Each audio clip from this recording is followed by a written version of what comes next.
Imagine standing at the edge of a vast expanse, a land that stretches beyond your sight, its horizons disappearing into the haze of smoke and ice. The Eastern Front, during the height of World War II, was not just a place of battle, it was a relentless landscape of destruction and suffering. Encompassing parts of Eastern Europe and the Soviet Union, it was a battleground of unimaginable size, where every square mile seemed to hold its own story of human endurance and tragedy.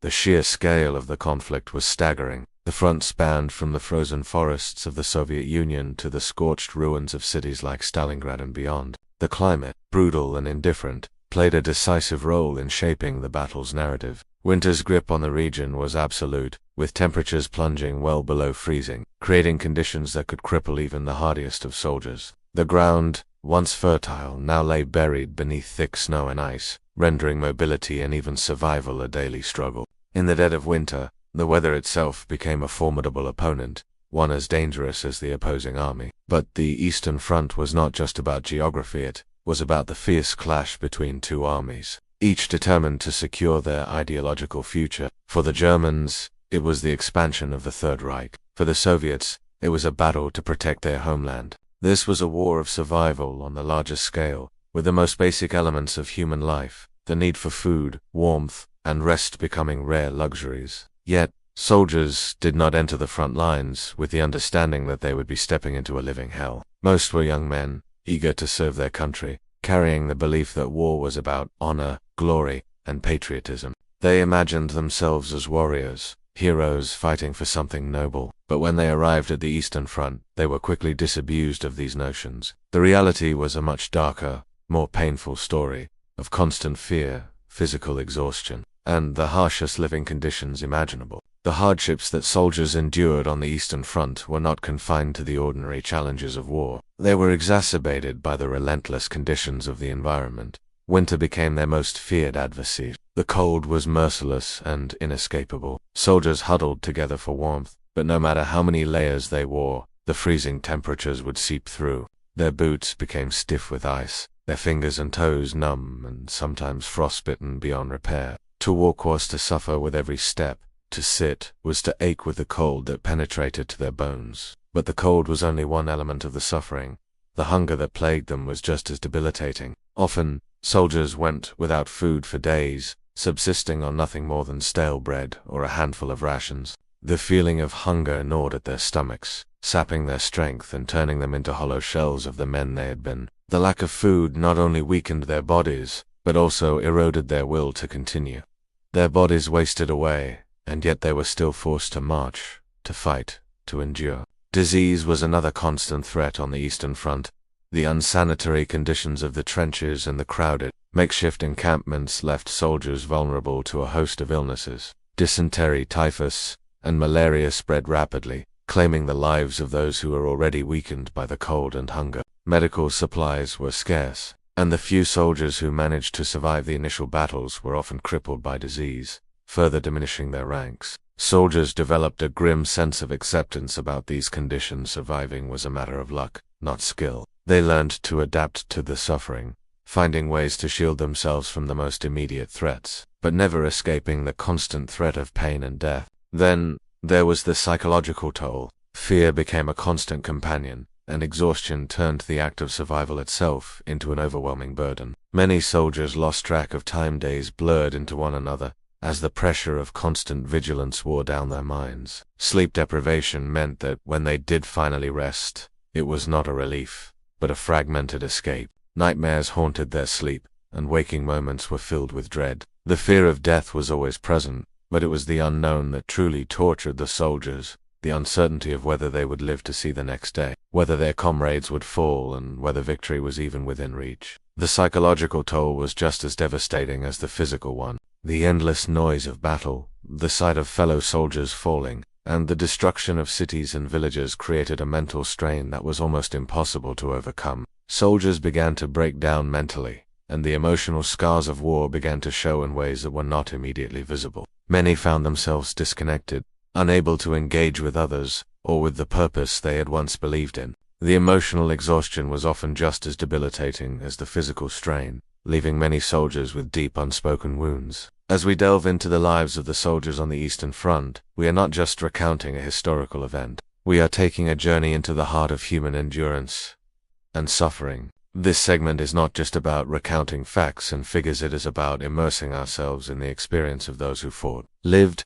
and died on the Eastern Front. We aim to engage not only your mind, but also your senses and emotion, allowing you to feel, if only for a moment, the intensity of their struggle. The goal is to explore the physical and psychological challenges these soldiers faced, drawing you into their world through the use of sensory detail, from the biting cold of winter to the crushing weight of exhaustion. Through this experience, we hope to convey not just the horror of war, but also the resilience and strength it took to survive it. Each piece of this story aims to bring you closer to the men who were on the front lines, to help you understand their sacrifices and their unyielding perseverance. The goal is simple: to guide you through their world, providing not just the knowledge of their experiences, but a deeper understanding of the realities they faced. By the end of this segment, you will not only have learned about the physical challenges of the Eastern Front, but also the emotional journey of the men who fought there.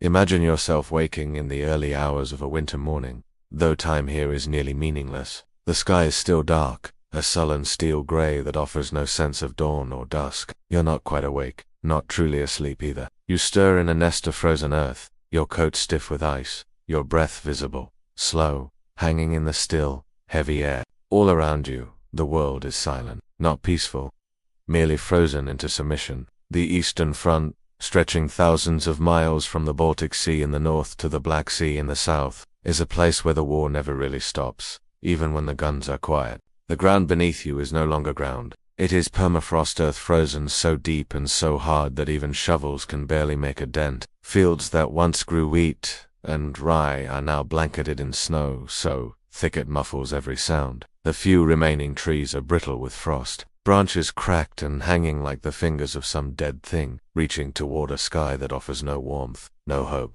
The wind slices across the flat plains, uninterrupted by shelter or slope, carrying with it the sting of snowflakes like tiny glass shards. They fall not gently, but relentlessly, swirling in bursts, and then lingering, coating every surface in a layer of soft white silence. Snow creeps into boots, gloves, the spaces between collar and neck. It melts just enough from the heat of your body to seep in and then freezes again. The trenches are not what you might imagine from postcards of earlier wars. These are often hastily dug pits, barely chest deep, lined with rough planks, already rotting from damp.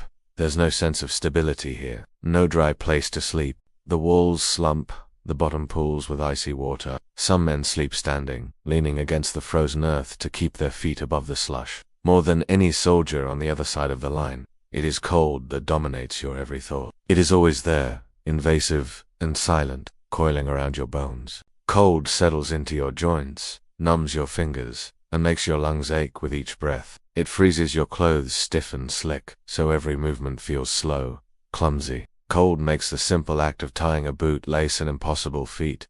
You cannot escape it. Fires are rare and dangerous smoke is a signal, and the enemy watches. So you huddle together with your comrades when you can, sharing body heat in the cramped dugouts. But even then, the warmth never reaches your toes or your fingertips. Frostbite sets in quietly.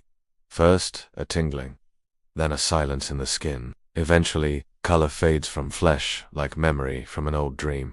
You are a long way from home, but the distance is more than miles. It's a distance of mind, of spirit. The world you knew before this place feels imaginary now. The streets of your hometown, the face of your mother, the voice of a sibling, they come to you like visions in sleep, not real memories. There are no letters. The mail rarely comes, and when it does, it arrives stained, damp, months out of date. Your own letters are written slowly, with trembling hands, if at all. It is hard to find words that make sense when nothing around you does. Even among fellow soldiers, there is a silence. Men talk less as the cold deepens. Jokes become fewer. Laughter fades. Words are used sparingly, save for orders, warnings, or prayers. Each man is trapped within his own shell, wrapped in layers of wool, soaked in silence, staring out into the white emptiness with the same hollow gaze. The isolation is not just physical, it is existential. It is the feeling that the rest of the world has forgotten you exist. That the line you hold here, this strip of frozen mud, is both your entire world and utterly meaningless at the same time. The body adapts. It has to. You learn not to remove your boots. The leather might tear your skin if frozen. You sleep in your uniform. You do not bathe.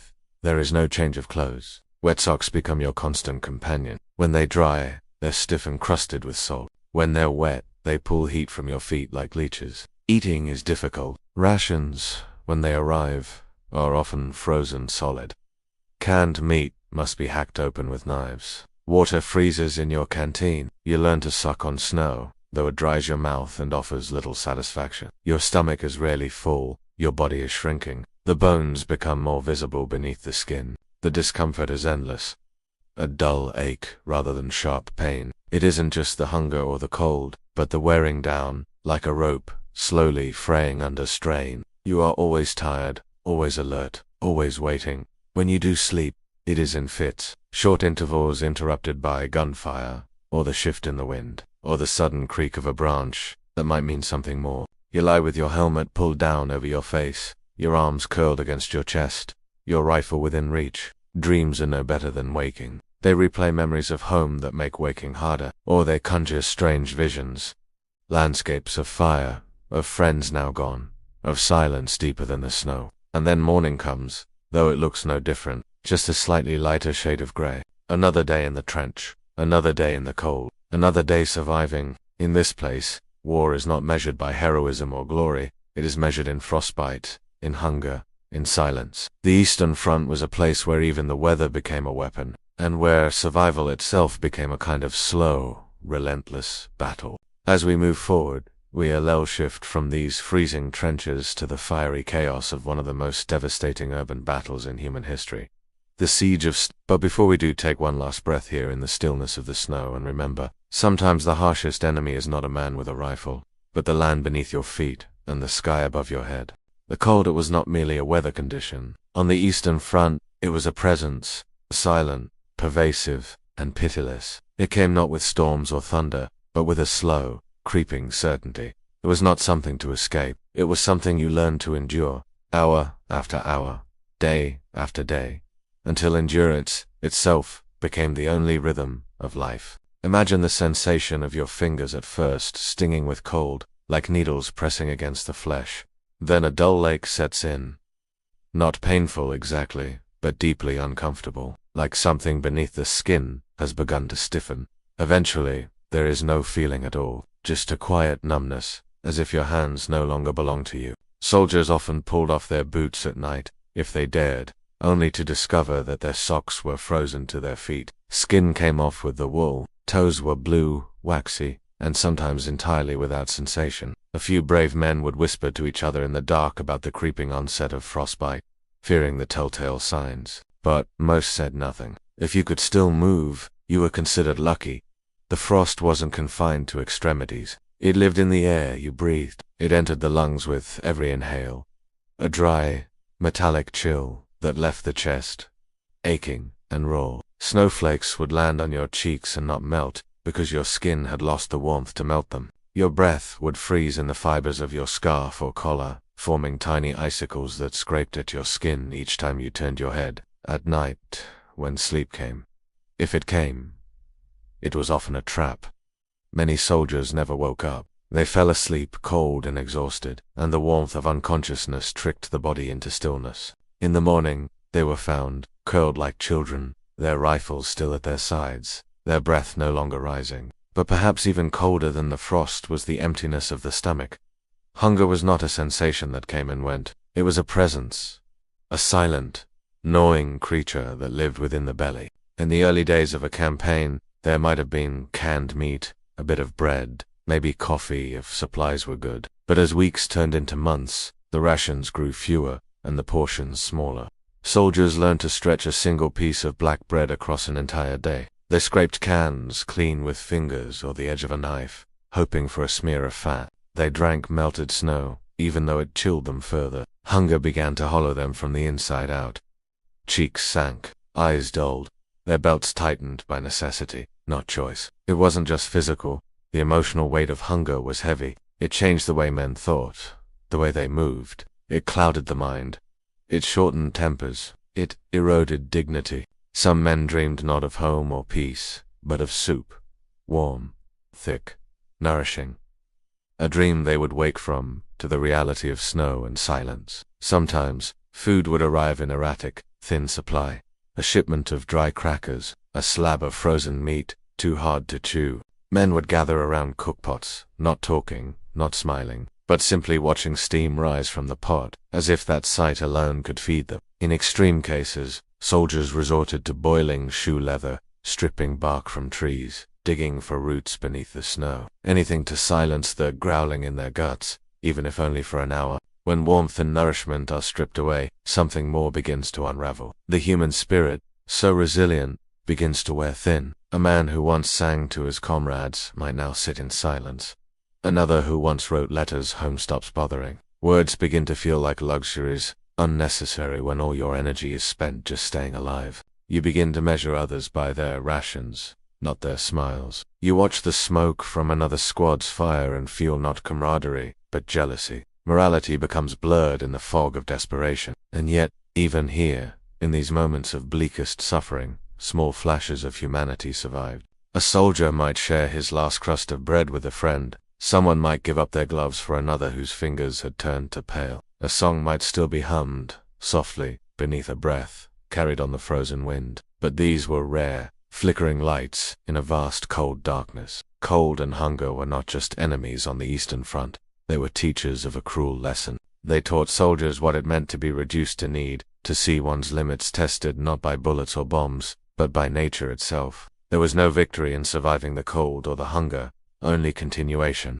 As we move from the icy trenches of the General Front to the crumbling ruins of Stalingrad, keep in mind this quiet erosion. The soldiers who fought there did so not only against an enemy force, but against their own failing bodies, their own haunted minds. And perhaps, in the silence of these moments, we begin to understand. War, on the Eastern Front, was not a matter of days or battles. It was a slow, grinding struggle, a long winter of the soul.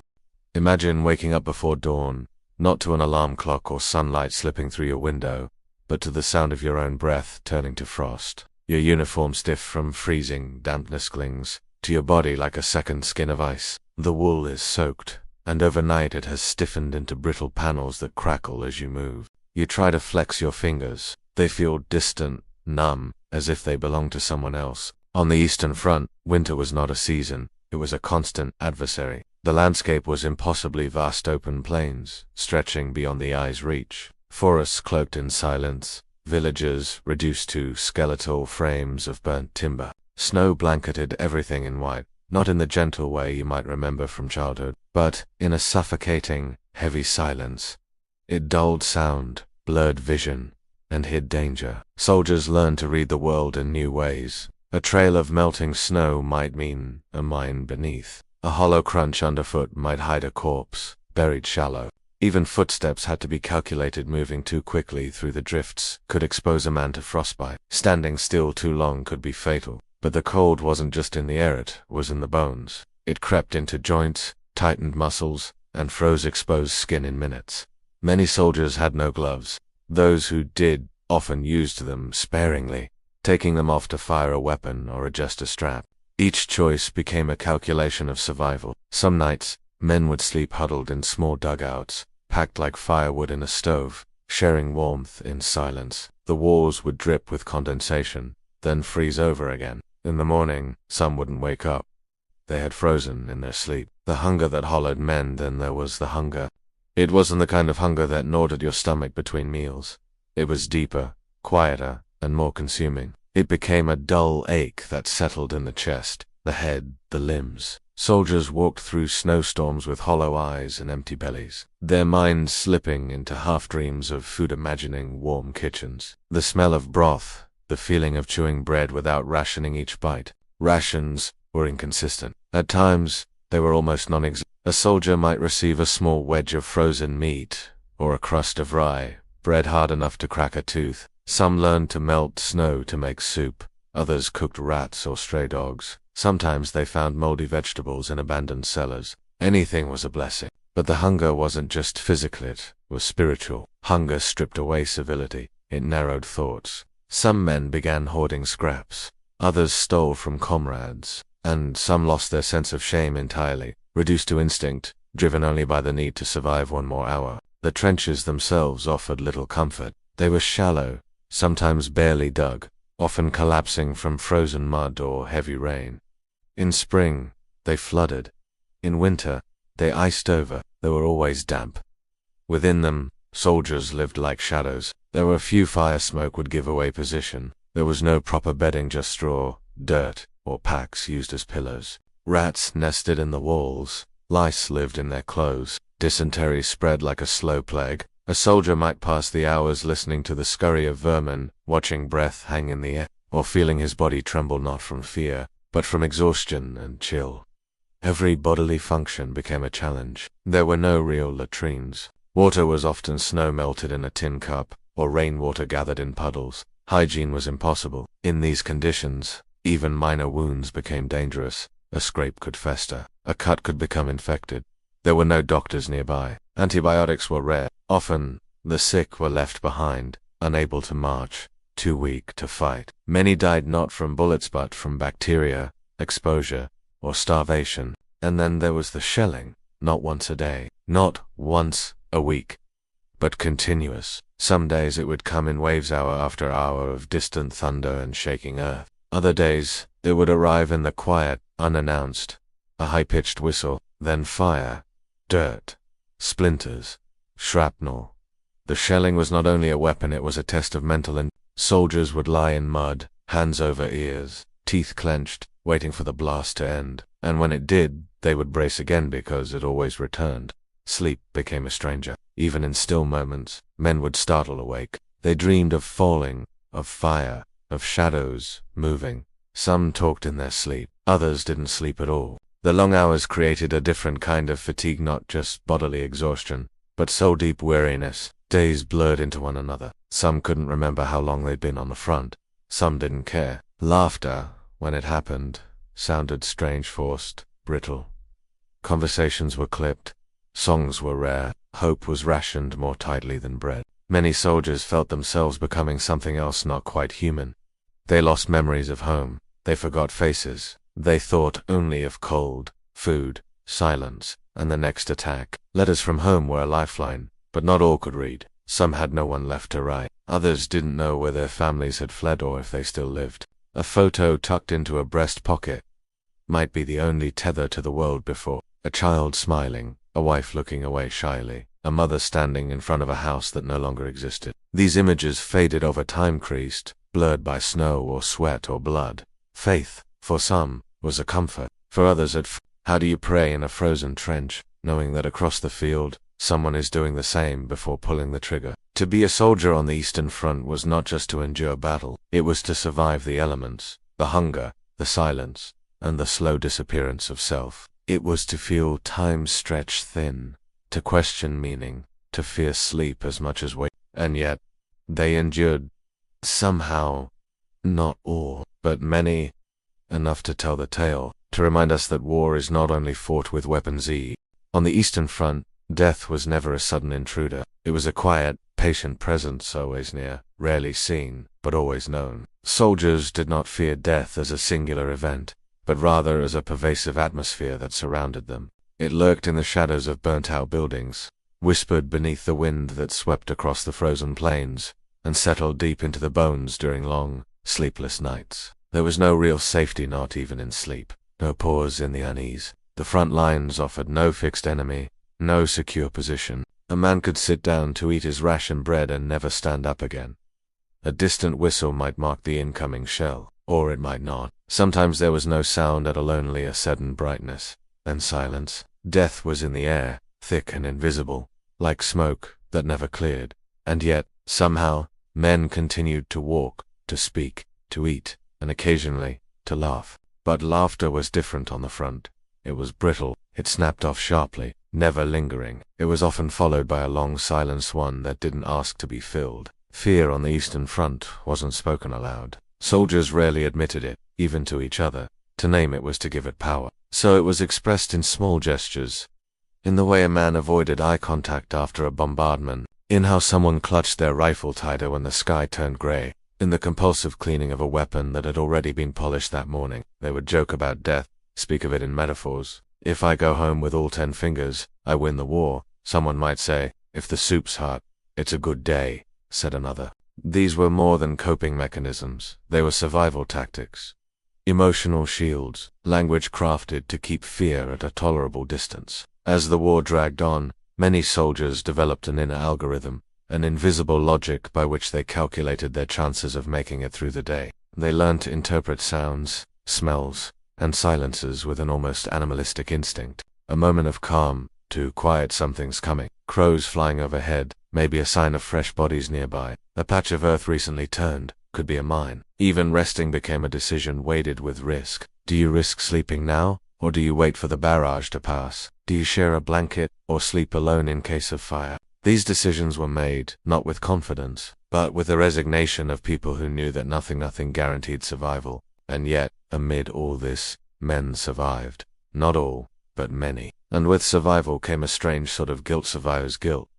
The haunting question of why them and not me became a quiet refrain that followed soldiers long after the war ended. In the moment, though they told themselves they were lucky, or they told themselves nothing at all, they became used to the absence of those around them, used to the way a name would suddenly stop being spoken, used to the way bodies were buried quickly, sometimes not at all, used to the way the line moved forward, regardless of who remained behind. Eventually, for many, fear gave way to numbness. It wasn't that they stopped caring, it was that their minds no longer had room for care.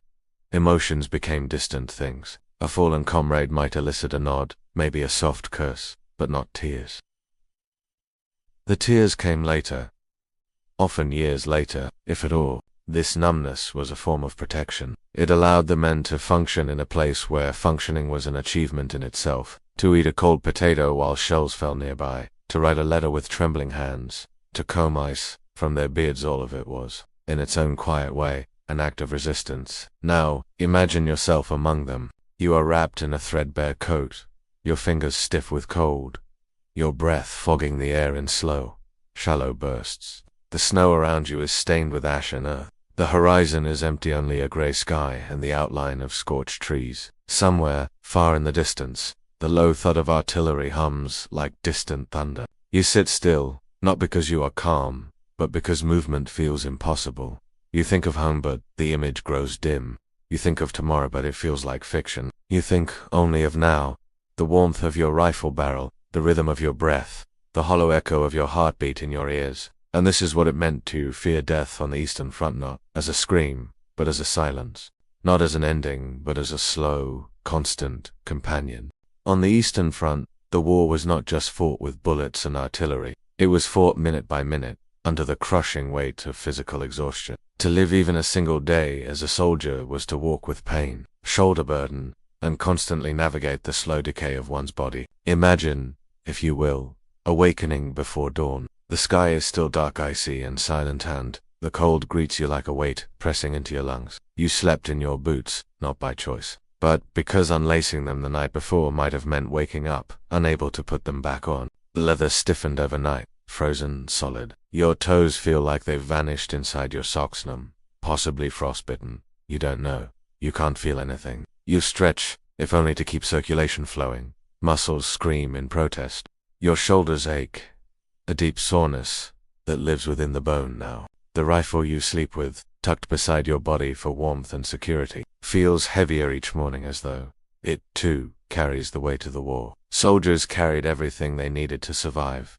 Not just weapons, a tin pot for boiling water, an extra pair of socks, if they were lucky, a diary or a crumpled photograph, a helmet that doubled as a bowl, ammunition, a spade for digging, canteens, sometimes empty. Each item was essential, none could be spared, and each ounce felt heavier with fatigue. Across snow-covered plains and mud-chocked forests, through rain and over scorched farmland, soldiers carried this burden like beasts of war, hunched and silent.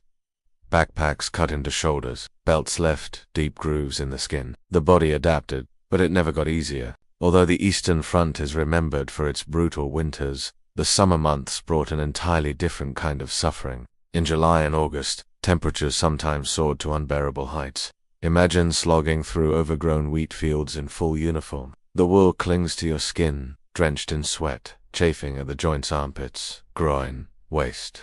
The sun beats down without mercy, and the air feels thick, almost unbreathable. Dehydration sets in slowly. At first, it's a thirst. Then, it's a fog behind the eyes. Your vision narrows, your mouth dries, the canteen has long since emptied, and the streams nearby are fouled by retreating columns or the bloated corpses of horses. Still, you marched. Sleep was a luxury rarely granted in full. Most soldiers learned to rest in snatches, moments stolen between bombardments, patrols, and fears. You might doze off while sitting upright, rifle in hand, or nod off inside a foxhole, only to wake with your cheek frozen to the dirt. There was no telling when the next barrage would begin. The sound of a twig snapping nearby could mean a scouting enemy. The worry hum of an airplane overhead might signal a bombing run. Many men learned to live in a state between waking and sleep, a hazy middle ground. Over time, the exhaustion etched itself into their faces, dark circles, gaunt cheeks, eyes that stared at nothing. Sleep deprivation did more than make men tired. It altered their minds. Memory blurred, emotions flattened, the body forgot what it felt like to feel rested, and the soul forgot how to hope. Sickness, infection, and decay. Without proper nutrition, the body weakened. Without proper sanitation, it failed. Small cuts festered into open sores. A toothache could become an abscess. Feet became cracked and infected from weeks in damp socks. Dysentery swept through encampments, leaving men doubled over, shivering with fever, too weak to lift their rifles. There were no clean latrines, no hot meals, no antibiotics. A minor illness could spread through a platoon like wildfire. Lice crawled through seams of uniforms. Rats gnawed at unattended limbs in the trenches at night. And still, the soldiers endured. Not because they were hardened or inhuman, but because there was no other choice. The burden of the Eastern Front wasn't only about physical objects or extreme temperatures. It was about the slow unraveling of the human form. The body, day by day, became a site of battle beat, hunger and will, fatigue and duty, sickness and stubborn survival. Some collapsed from exhaustion, others from starvation, but most simply kept going step by step, hour by hour, day after bleak day until they couldn't anymore. To be a soldier on the Eastern Front was to carry not just a rifle, not just supplies, but an entire war on one's shoulders, where frost met fire, and humanity unraveled beneath the You've just been walking, in your imagination, alongside weary soldiers stationed somewhere on the boundless Eastern Front. You've heard the howling winds that never ceased, the crunch of ice beneath worn boots, and the dull thud of distant shells that arrived with no warning and left no trace but silence. You've felt, if only faintly, the fatigue that settles not just in the limbs but in the soul. But this was only the beginning. The opening chapters of something far darker, far heavier, a place where all that cold and hunger and fear were concentrated, pressed into a single stretch of earth along the winding Volga River. That place, not long before, it had been an ordinary city. Factories puffing steam into grey skies, children walking hand in hand to school, the smell of bread and coal smoke drifting through narrow alleys. Its name was political, yes, but its life was human, full of stories and streets, voices and laughter, a place of routine. But then the war shifted. Maps were redrawn not in ink, but in blood, and Stalingrad found itself caught in a perfect storm where ideology, ambition, desperation, and cruelty all collided. For Hitler, it was a name he could not allow to stand. For Stalin, it was a name he would not allow to fall. And so, the city became a graveyard of intentions. Imagine, if you will, what it meant for the soldiers who arrived there, German, Soviet, and everything in between. They had already endured the cold, the hunger, the fatigue, but here, in Stalingrad, they met something else entirely, a war without boundaries, and a silence that was no longer just eerie but absolute. The buildings crumbled, the walls cracked, civilians huddled in cellars, listening for the sharp cough of sniper fire, never sure if the footsteps above them were friend or foe. Smoke curled endlessly into the sky, blotting out even the comfort of sunlight. This wasn't war, in the traditional sense. There were no fronts, no lines, no safety behind the rear. There was only rubble, and the resolve to survive within it. And for those caught inside there was no forward, no backward, only down. Down into the ruins. Down into themselves. Into a place where the body could keep moving long after the mind had gone quiet. So as we ease into the next chapter, Allow yourself to slow your breath. You are safe here. You are only listening. You are only imagining the frozen stairwells, the shattered glass, the hollowed-out windows staring like eyes across ruined courtyards. This is not a story of victory. It is a story of what remains when everything else has been taken. Let us now descend softly into You arrive at the outskirts of Stalingrad not with triumph, but with unease. The horizon is fractured. Blackened chimneys rise like fingers from shattered roofs, pointing toward the overcast sky as if pleading for help that never came. This is not the entry into a city that one imagines in wartime propaganda, Nate. A city waiting to be liberated, but a city already lost to something deeper than occupation. What lies before you is not so much a battlefield as it is a graveyard, still warm. Every step forward takes you into a silence that weighs more than sound. There's no cheering population to greet you, no living city to reclaim. Instead, the streets are filled with dust-fine, gray dust that clings to your uniform and lingers in your mouth. You taste it without wanting to. You breathe it in, and it settles into your lungs like ash.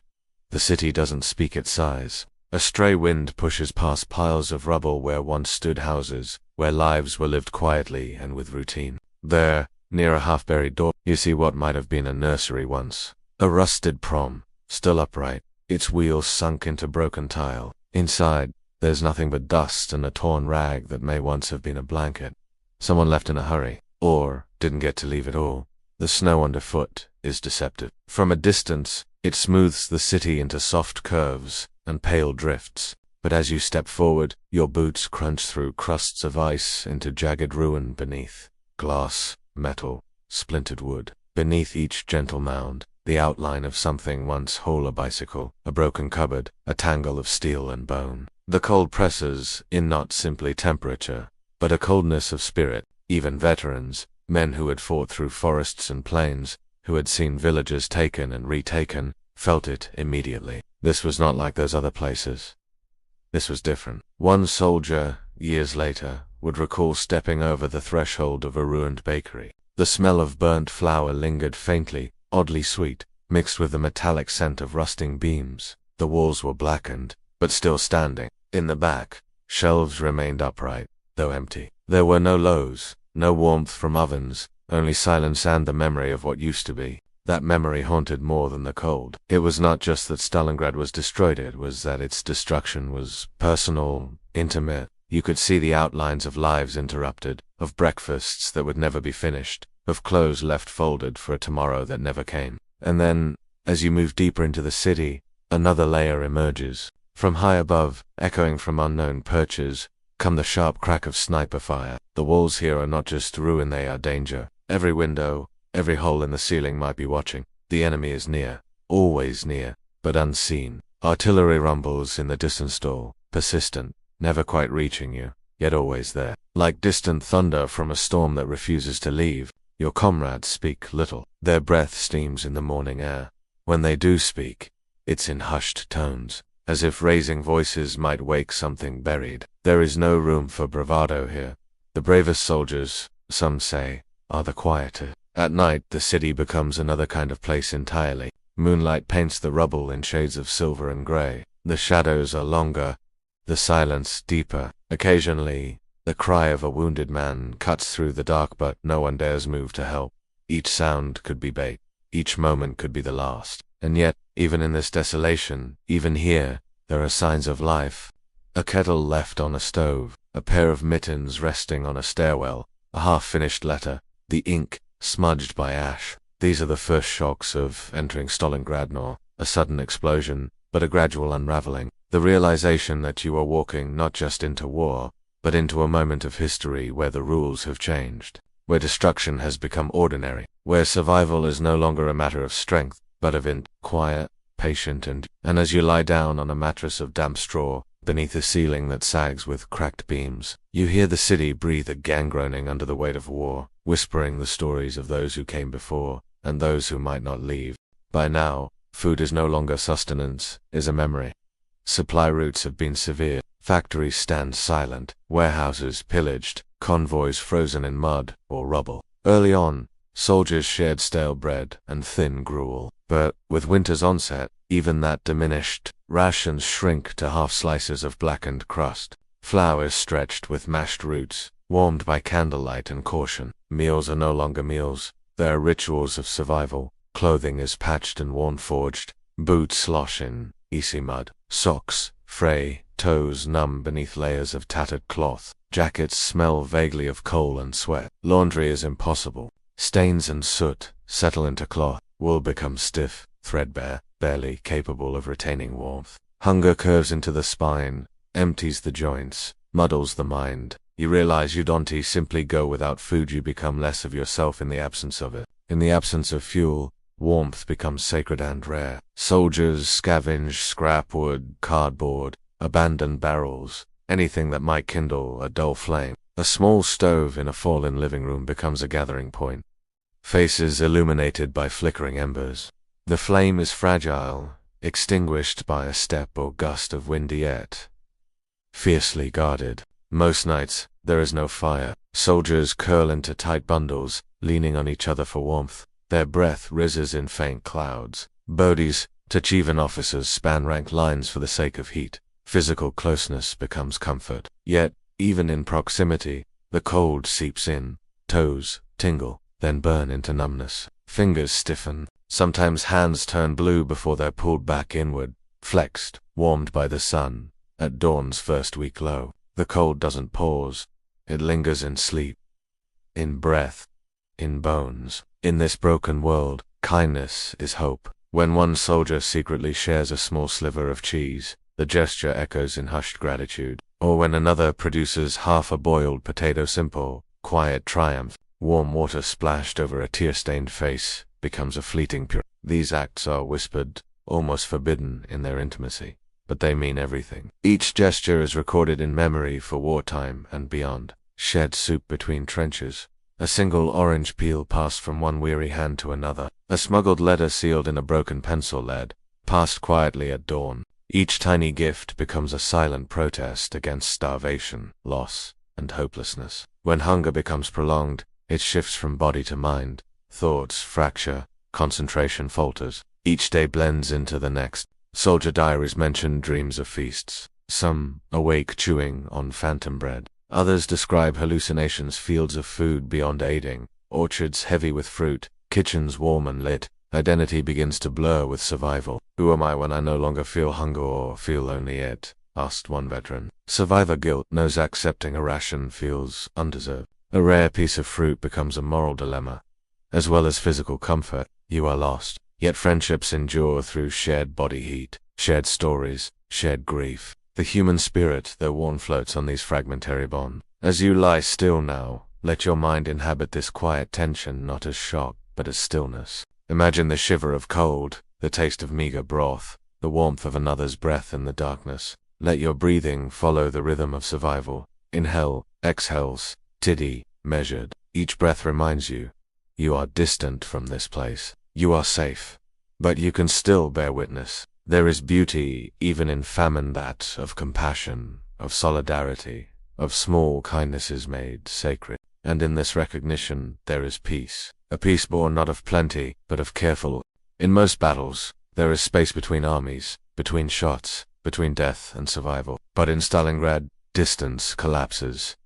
The enemy is no longer a figure on a faraway ridge. He is a shadow behind a crumbling doorway, a whisper in the stairwell, the creak of floorboards above your head. The line between here and there fades until war exists within arm's reach. Violence is no longer theoretical, it becomes personal, almost claustrophobic. You didn't look across a field to see your enemy, you smelled him. You heard the clink of his canteen, the sigh of his breath in the dark. Men fought from inside apartment blocks, where yesterday's breakfast table became today's barricade. The shattered remnants of family life were everywhere, half-burned children's books, broken teacups, wallpaper, still clinging to walls now blackened by fire. This was not war conducted on maps with sweeping arrows and battle plans. It was house room to room, a soldier's war measured in floor tiles and footsteps, and it demanded everything. The city itself became a combatant. It didn't simply host the battle, it shaped it, resisted it, and punished all who moved through it. Collapsed buildings became traps. Their ruins could give cover or bury soldiers alive. Narrow alleyways turned into killing fields, where one well-hidden sniper could halt an entire unit's advance for hours. Rubo was both shield and shrapnel. Frozen stairwells echoed like cathedrals, revealing every misstep. Fires from bombardments created heat, but also silhouetted movement, turning a soldier into a target. The ground was unstable. Floors collapsed. Walls splintered. Even the architecture could not be trusted. You learnt not just how to fight, but how to move, when to crawl, when to stay low, when to stop breathing for fear the sound would give you away. Every sense became a tool. You learned to listen for the scuff of boots behind plaster walls. You knew the difference between a loose floorboard and a mine trigger. Vision was often useless. Smoke, dust, and snow combined to reduce visibility 2 inches. Many soldiers developed a sixth sense, survival through intuition. Such prolonged tension rewired the minds of those inside. Hypervigilance became the default state. Sleep became a luxury rarely afforded. A twitch of movement in the periphery could mean survival or doom. Over time, this perpetual alertness stripped away the outer layers of self. Soldiers no longer thought of home, of ideology, or even of the bigger war. They thought in terms of breath and step and shelter. In Stalingrad, the world was reduced to the next minute. Plans rarely stretched beyond that. The city had a way of erasing futures. Many lost track of days. The war here did not pause for nightfall. The smoke and the cloud cover often kept the city in a perpetual twilight. What mattered wasn't day or night, it was whether your building held, whether your comrade lived, whether the ammunition lasted 1 more hour. This was war not just of bullets, but of the body and the psyche. Stalingrad didn't just injure men, it consumed them, chewed away their certainty, and left them raw and And yet, even in this most devastated corner of the world, there were flickers of humanity. In basements where both enemy and ally had died, soldiers scribbled letters home on scraps of wallpaper. In frozen shelters, they shared the last of their tobacco or passed around photos from a past that felt impossibly distant. Moments of surreal stillness would sometimes settle in a lull in the fighting. The falling snow muffling sound like a blanket. In those brief pauses, soldiers might look at each other and see not enemies, but men, equally trapped in a nightmare neither of them chose. These were not grand moments of heroism. They were small acts of endurance, quiet decisions not to give in to to hold the line, to carry on, not for glory, but because retreat was not an option, and surrender meant death. By now, you might sense that the siege of Stalingrad was not simply a battle. It tested the limits of what a human being could endure. It compressed the vast machinery of global conflict into the cracked tiles of a ruined living room. It stripped away any illusion of nobility and left only survival. What happened here would ripple through history not because of strategy, or politics, or the eventual outcome, but because of what it revealed about the human spirit under unimaginable pressure. Stalingrad is a name that conjures images of fire and rubble, yes, but more than that, it is a word that holds within it the slow, grinding resilience of people who refused to break, even when the world around them had already fallen. Now, take a moment. Let your thoughts soften. Breathe slowly. In the next section, we'll explore what came next, not just in terms of combat, but in morale. Because what truly made Stalingrad so devastating was not only its physical destruction, but what it did to the minds of the men trapped inside. We'll continue our journey into the hearts of those who fought and endured, as we explore the collapse of morale, the descent into despair, and the quiet, haunting duty that kept men moving forward when everything else had crumbled. By December, Stalingrad no longer resembled a city. It had become a jagged skeleton of broken buildings and blackened steel, entombed in snow. Temperatures plunged to as low as -40 degrees Celsius, turning even breath into frost before it left the lips. The once smoke-filled sky now hung low and gray, as if pressed down by the weight of war and winter alike. Snow drifted silently across ruble-strewn streets, burying the remnants of tanks, bricks, and bones. Ice clung to shattered window panes, growing like veins over glass. Trees,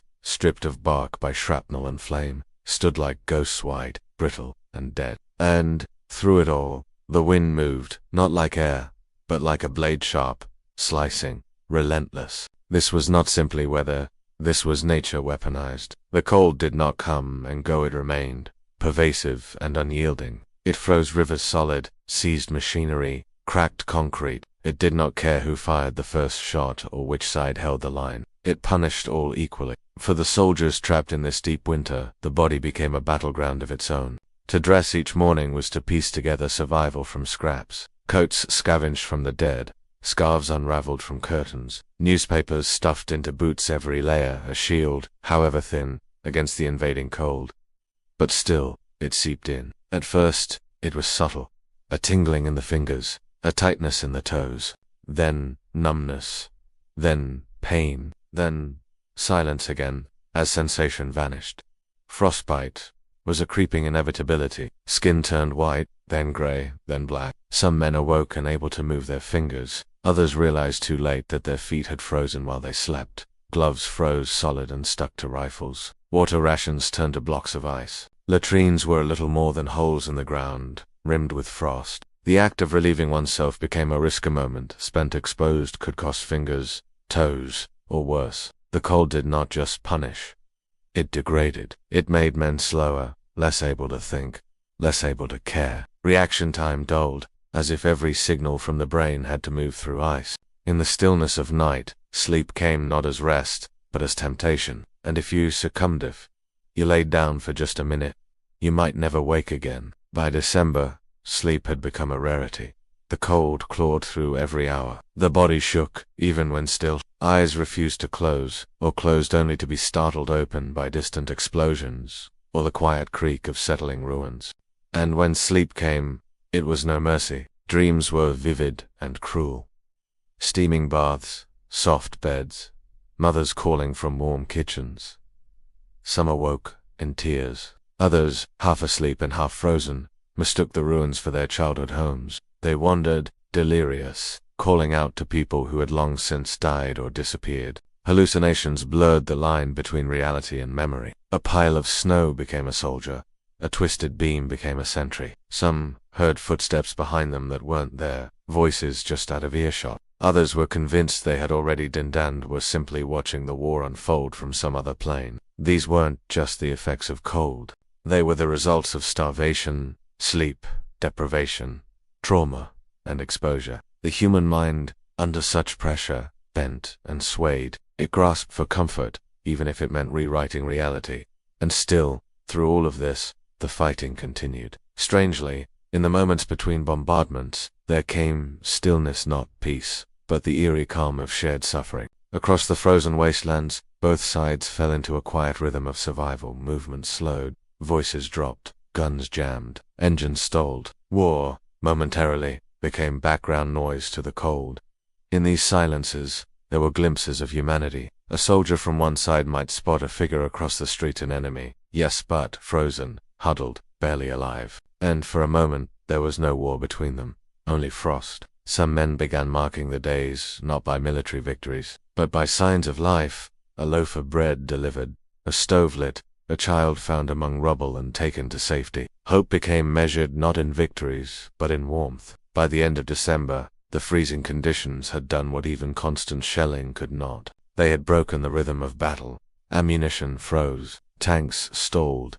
Blood no longer flowed easily, and soldiers, both German and Soviet, began to understand that this was no ordinary campaign. It was a siege not just of bodies but of the human spirit. For the German Sixth Army, encircled and running out of supplies, the winter marked the beginning of the end. And for the Soviet defenders, it was a test of endurance beyond anything they had known. In the next section, we will move deeper into that breaking point, into the final days of the siege, when collapse began not with explosions, but with silence, surrender, and the sobering realization that survival would not feel like victory. As the siege of Stalingrad dragged on into its second bitter winter, it became clear that not all battles were fought with rifles. Some were fought quietly, deep within, against cold, yes, against hunger, against fatigue, but more than anything against despair. There was no dramatic snapping point. Instead, there was erosion. Like a shoreline steadily worn down by waves, the human spirit gave way slowly. First, a soldier might lose interest in eating, then speaking, then remembering what day it was, or why it mattered, and eventually, he might forget even the impulse to move. This wasn't cowardice, it was something else. A numbness so complete that fear could no longer register. That hope, that precious and tenuous emotion, had shriveled from lack of use. Even thoughts turned inward became muffled, like voices behind glass. Memories lost their sharpness, as if the mind, in its final act of self-preservation, had begun to fade its own images. There, Among the ice and ruin, men did not rage. They did not cry out. They simply became very still. And yet, within that stillness, a kind of light flickered, a subtle, human resilience that took shape not in grand gestures, but in the smallest acts. A soldier might break his hard biscuit in half and hand it silently to the man beside him. Another might give away his only scarf, because someone else looked colder. They didn't speak about it. There was no need. These were not statements of nobility. They were survival strategies, but survival of the soul, not just the body. Even when words failed, presence endured. To sit shoulder to shoulder with a comrade beneath a broken archway, to share silence without shame. These became the last, flickering rituals of humanity in a place where little else survived. And when one of them died, whether by bullet, fever, or simply slipping into a final sleep, they were not always immediately moved. Sometimes, a man would lie beside the body of his friend for hours, unwilling to disturb the shape that had once been familiar warmth. They didn't fear the dead. They feared being alone. Unlike battles fought in open fields, the siege's geography was intimate, claustrophobic. Rooms became tombs. Staircases became battlefields. A single doorway could become the setting for a dozen small tragedies. And in such tight quarters, grief wasn't delayed. It came immediately, vividly. A man might see his comrade alive in the morning and gone by afternoon, felled in a corner they had shared for days. No distance, no abstraction, just the immediacy of loss. There was no time for mourning, but there was memory, and soldiers carried those memories like worn photographs in the folds of their minds, replayed endlessly in the quiet between gunfire. The most dangerous force in Stalingrad wasn't always the enemy across the street, it was time itself, not the hours, but what they did. Time made the body shrink, made the mind fray. It hollowed men out not with speed, but with a slow grind of repetition. Wake, shiver, patrol, eat. If there's anything, hide, wait, sleep if possible, repeat, and again. Each day blurred into the next until chronology lost meaning. The sun rose and fell, but for many, it was just the light changing. Not progress, not hope. There was only the endless present, stretched thin like a fraying thread. Toward the end, strange things began to happen. A soldier would swear he saw his mother's face in the smoke, or that he heard the faint cry of a baby somewhere in the rubble. These weren't hallucinations. Not exactly. More like echoes of a life slipping away, grasping to be remembered. Some dreamed vividly of home, but waking from such dreams often hurt more than the frostbite. It was like surfacing from warmth into ice. The contrast made reality feel colder, sharper, crueler. In the distance, they might hear the metallic groan of collapsing buildings, or the muffled crack of gunfire, but they no longer flinched. Numbness had become armor. When the final surrender came in early 1943, it did not feel like rescue. It felt like the ending of something that had already ended long before. Many of the survivors could no longer process joy or relief. They were too far gone. Some cried, not from happiness, but from release. Others said nothing at all. Those who left Stalingrad, those few who could still walk, carried the siege, not in wounds, but in posture, in gaze, in a silence that would follow them home. They had entered as soldiers. They left as survivors of something deeper than war. At the time, few who fought in the shattered corridors and freezing alleyways of Stalingrad recognized the broader arc of history taking shape around them. The battle did not begin with ceremony or significance. It began with confusion, with brutal necessity. The city, once merely a strategic waypoint on maps in German war rooms, became something else entirely, a crucible in which the fate of the Eastern Front, and perhaps the war itself, would be tested. Yet from within the experience, the soldiers on both sides saw only smoke, collapse, and cold. The German advance had been swift and devastating. Cities had fallen before. So had armies. The world had not expected Stalingrad to be different, but it was.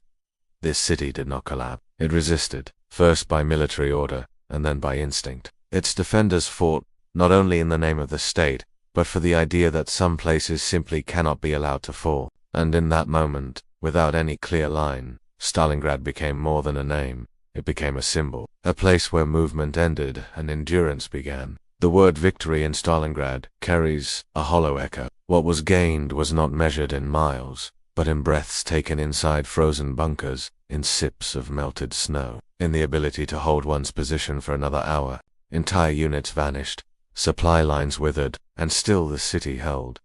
Held not through strength, but through refusal. Many of those who survived the siege would carry with them the memory of stillness, not just physical though that too, as feet froze to the floors and rifles iced over, but emotional stillness, a quieting of the self, of ambition, of hope, of fear. Each soldier became a flicker within a much larger, slower burning fire. The siege was not won through a decisive stroke. It was endured, lived through, moment by moment, meal by heart, life by the smallest thread of determination. To speak of the legacy of Stalingrad is to speak, in many ways, of what was lost. Entire neighborhoods were erased. Churches, schools, homes all collapsed into indistinguishable ruin. The map of the city had to be redrawn from memory and ash. Even the surviving civilians, hollowed by months of cold and hunger, became almost unrecognizable to themselves.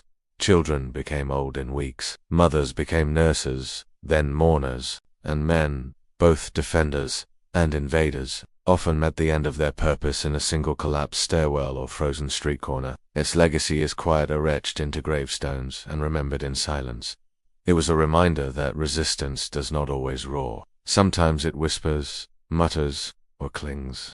The Second World War, especially in its early stages, had been marked by speed, blitzkrieg, sudden assaults, fast collapses. But in Stalingrad, the war paused, became fixed, slowed to the point of stillness. The German army, used to movement, became bogged down in cellars and factories. Their momentum met a wall not of steel, but of will. And from that moment, the war began to shift. Slowly, inexorably. Stalingrad was not only the end of an advance, it was the beginning of retreat, of unwinding, of consequence. It marked the place where optimism died on the vine, replaced by calculation and desperation. For the Soviet people, Stalingrad became more than a city. It became proof that defeat was not inevitable, that even the mightiest army could be stopped, given enough time, enough sacrifice, and enough refusal to yield. The name Stalingrad became a kind of shorthand, not just for the city, but for every ruined village, every lost son,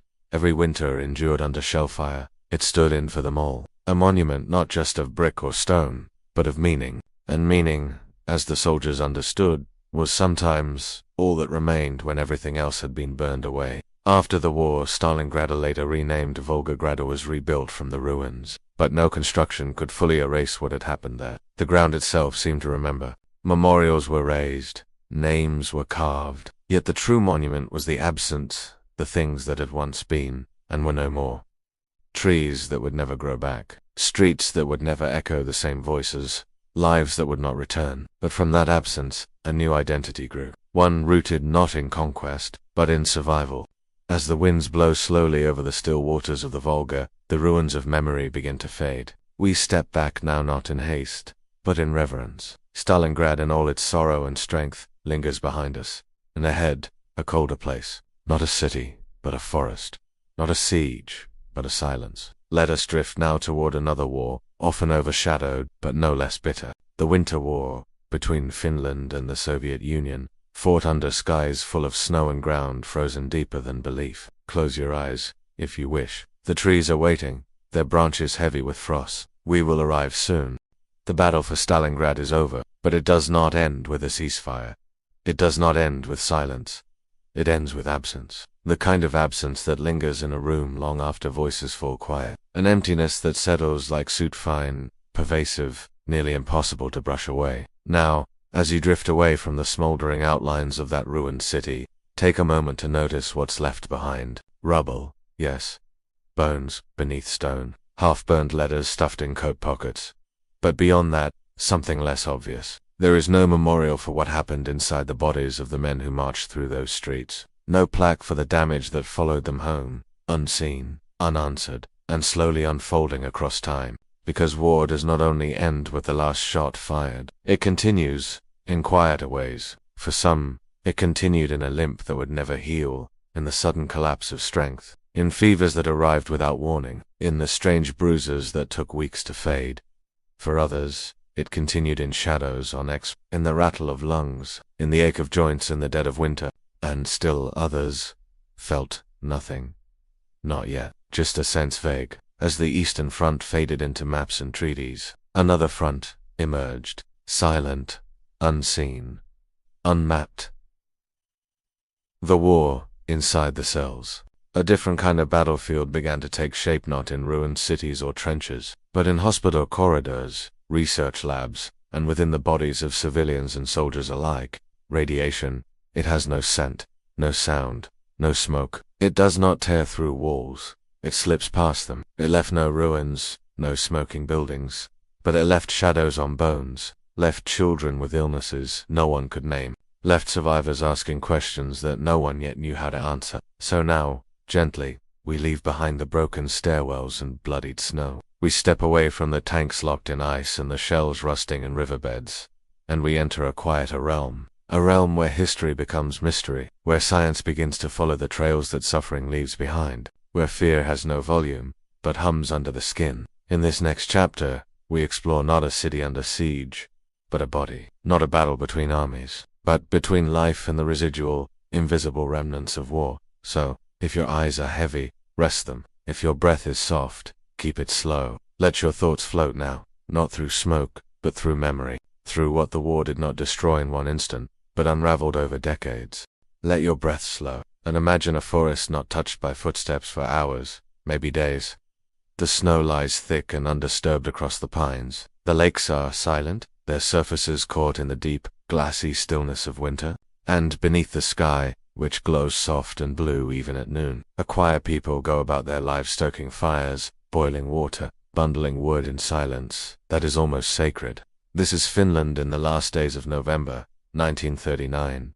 A country recently born, fiercely independent, nestled between giants. To the East Russia, now the Soviet Union, a land of immense distance and complex motives, and to the West Sweden, neutral and cautious, watching the storm clouds drift eastward. But here, in Finland, the rhythm of winter carries on much as it has for centuries. Homes built to withstand blizzards, cellars stocked with root vegetables and salted fish. Children walk to school in wool layers so thick they creak at the joints. The land is a part of the people. The forest doesn't intimidate, it comforts. Winter is not feared, it is understood. And yet, somewhere beyond the trees and frozen rivers, the world is shifting. A pact secret Seneca has already been signed between Hitler and Stalin, carving up Eastern Europe like lines in soft clay. In Moscow, Soviet leaders are deciding that Finland's strategic location is simply too valuable to leave untouched. A buffer is needed. Control must be asserted. No declaration of war is issued. There is no dramatic radio broadcast. Only artillery fire in the morning mist, shelling the outskirts of Helsinki. The war begins, not with confrontation, but with imposition. Finland is under invasion. At first glance, the war appears hopeless. The Soviet Union boasts one of the world's largest militaries, hundreds of thousands of soldiers, thousands of tanks, bombers, and artillery. By contrast, the Finnish army is modest, under-equipped, and numerically dwarfed. They lack aircraft, they lack anti-tank weapons. Many soldiers wear outdated uniforms, some patched from the last war. But this imbalance masks something deeper. The Soviet army, while massive, is burdened by recent purges. Stalin's paranoia has led to the imprisonment or execution of thousands of experienced officers. Coordination is poor, morale is shallow, and, perhaps most importantly, they do not understand the land they are entering. The Finns, however, do. Every slope, every copse of trees, every frozen trail. This is home. They know how the snow falls in layers, how to move quietly in white camouflage, how to start a fire without smoke, and they know how to wait. As the Red Army rolls westward, winter does what no army can, it slows everything. Engines seize in the cold, tanks become iron coffins without shelter. Lubricants thicken into paste, soldiers' breath ices on the inside of their coats, ammunition freezes in crates. Even speech slows, as words come out as mist, then silent. Snow becomes both blanket and trap. It hides movement, but reveals it too. A careless footstep, a snap twig, a dark figure against white snow. The cold punishes hesitation. Those who don't know the terrain make mistakes.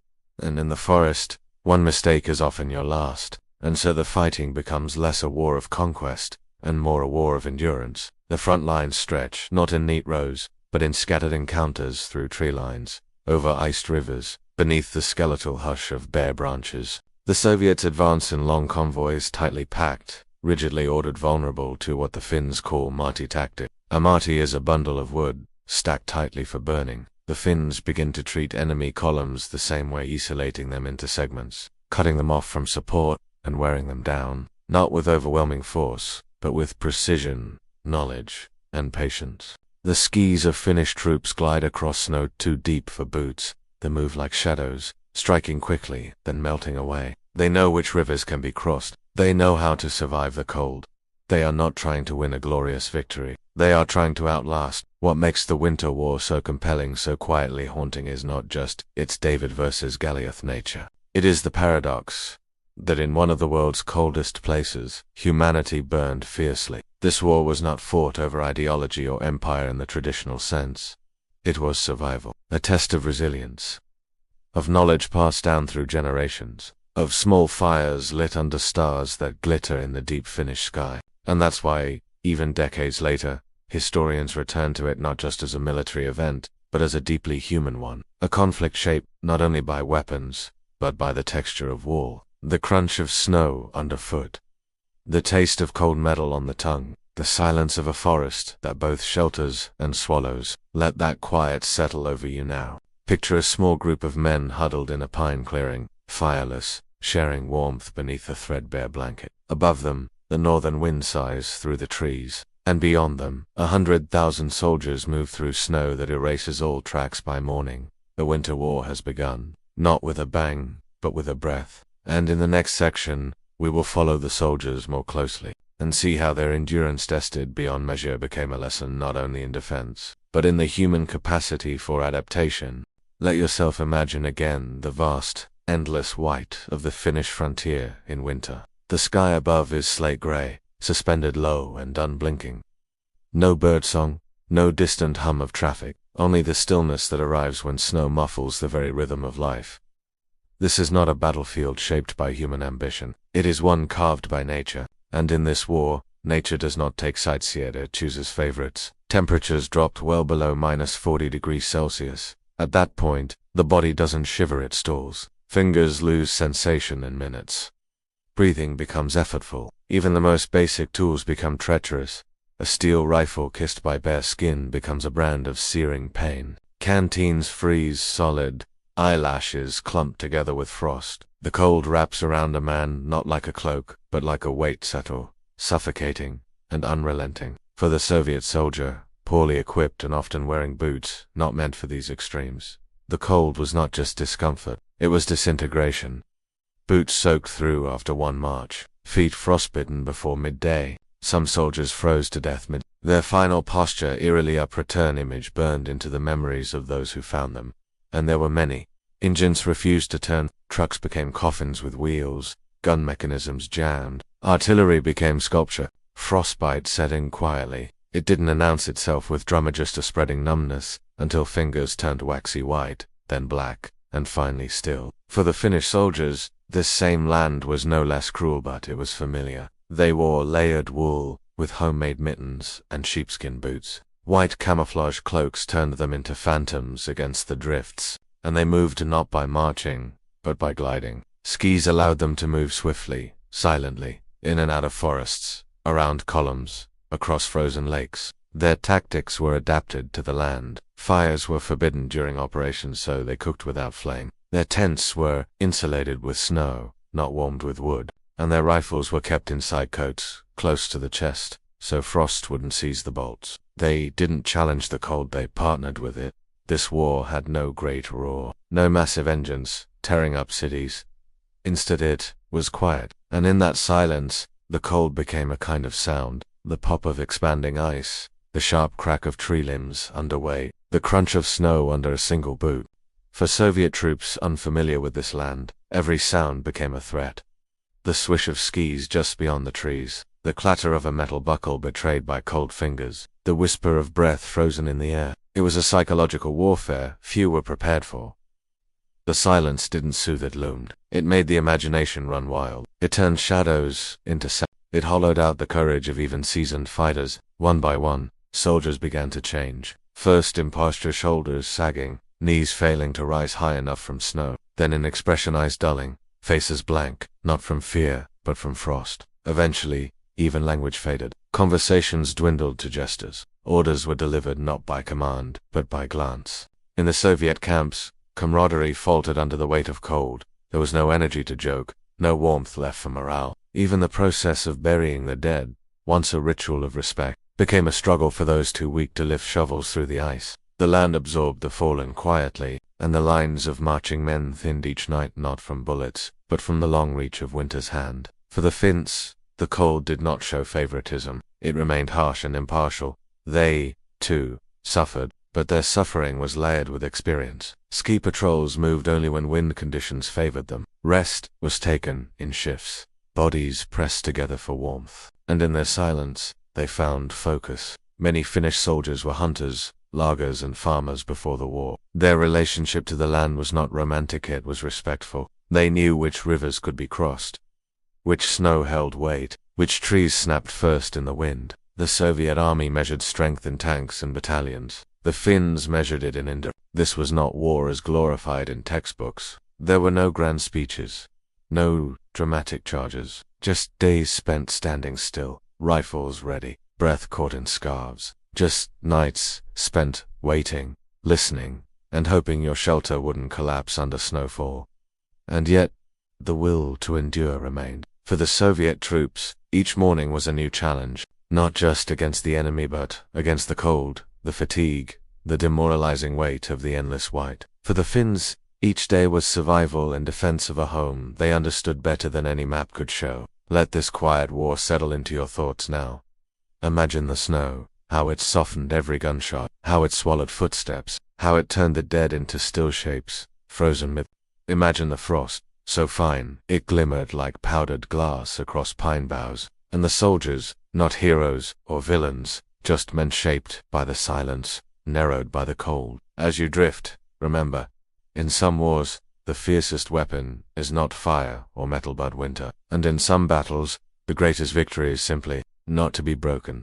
Imagine a battlefield not forged by artillery fire, but carved out by snowdrifts and frozen pine. This is the realm of Mattia Finnish tactic, where Soviet columns become isolated pockets, trapped by nature and strategy alike. The word Marti means a stack of wood bundled together, compact, resistant, yet vulnerable. Finnish commanders sought to recreate this structure with enemy forces. Fragments of convoys separated, encircled and worn down in silence. This was war shaped by winter, winters that did not yield. First, scouts glide through drifting snow on skis, observing frozen columns. Engines stall, visibility narrow. These patrols glide unseen through trees, identifying where Soviet troops procrastinate, where ice jammed wheels, where navigation failed, where panic sit. Finns encircle and divide.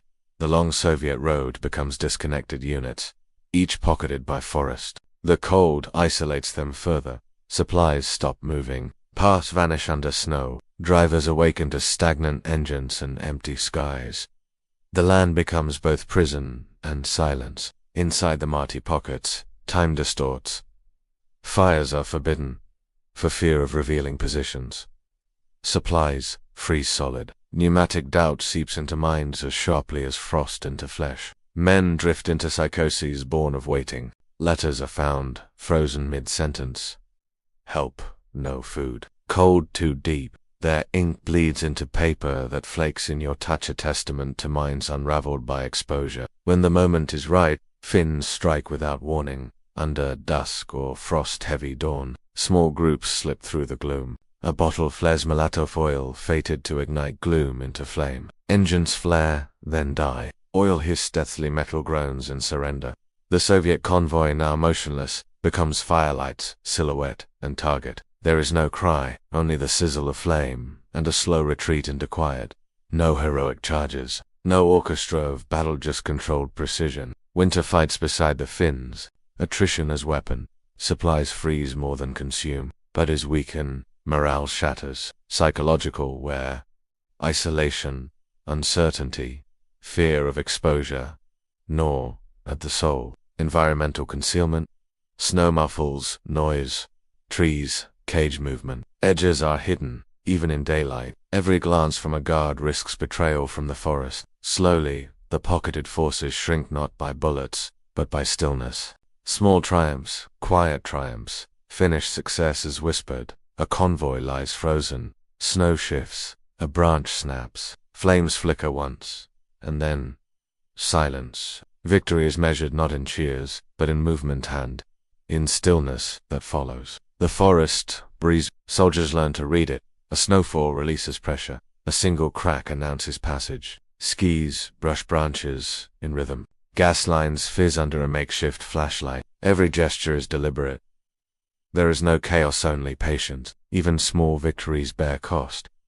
Some troops freeze where they carried supplies. Survivors are rounded up, trembling, dragged through deep snow to primitive shelters. Others remain behind static shapes in tragic tableau, buried under snow's slow accumulation. Despite success, humanity bleeds through every detail of loss. Now imagine a faint clink of oil bottles in the night. Engines coughed once, then silence. Frost on maps, faces, plans. A patrol retreats into darkness, leaving behind nothing, only silence. This war had no cinematic battles. It was felt in frozen breath, frost-bitten fingers, and quiet resolve. Let the hush of this strategy settle in. Picture standing on the edge of a silent circle of cold. Feel the forest, both battlefield and barrier. Understand that in some wars, intelligence is invisible. Endurance is measured in stillness. Marty tactics turned cold into weapon, silence into armor, and nature into partner. Here, the victor was not the loudest but the quietest, the soldier who could last, the forest that swallowed movement, the tactician who whispered victory into ice and snow.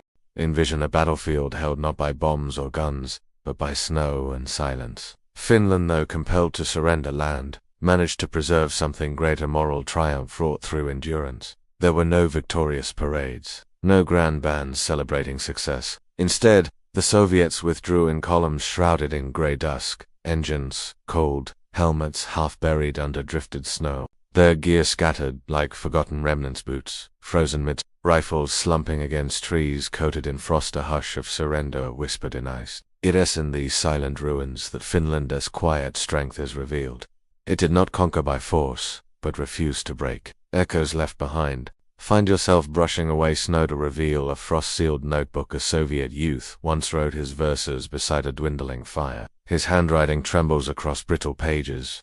Snow washes over memory but cannot bury winter's mind. The words freeze in mid-verse. Somewhere in those lines lies a longing for warmth he never found. Nearby, a Finnish scout left behind only disappearing footprints. He vanished into a flurry, one door no trace, just an imprint swallowed by snowfall. His comrades searched, but only silence answered. His memory lingers not in heroic legend, but in the unmarked emptiness where his journey ended. These quiet stories, unrecorded in headlines, carry more weight. Not tragedies of battle, but of being human in the cold. Ceasefire and conceded ground. When winter's grip loosened, ceasefire talks began not with bravado, but on frosted maps lay out in frozen ink.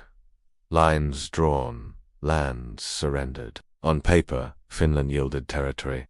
But the Soviet Union paid dearly, and not just in land. Its reputation bruised, its losses staggering. In Finland, there were no statues, no speeches, just stoic faces contoured by frost and resolve. There was pride in holding the line, drawing breath when most expected collapse. They had not marched forward, but endured, and that endurance meant everything. Still, pupils returned home to villages reduced to silence, empty houses. The cost of dignity was etched in absence, not applause. Mourning in stillness. Weeks after the guns silenced, survivors combed forests searching for closure. A helmet rests beneath a ledge. A notebook lies brittle under pine needles. Stones were placed where footprints froze, names scratched into bare rock. Unknown scout, Soviet youth poet at twilight. Survivors gather around cairns, lit by single candles.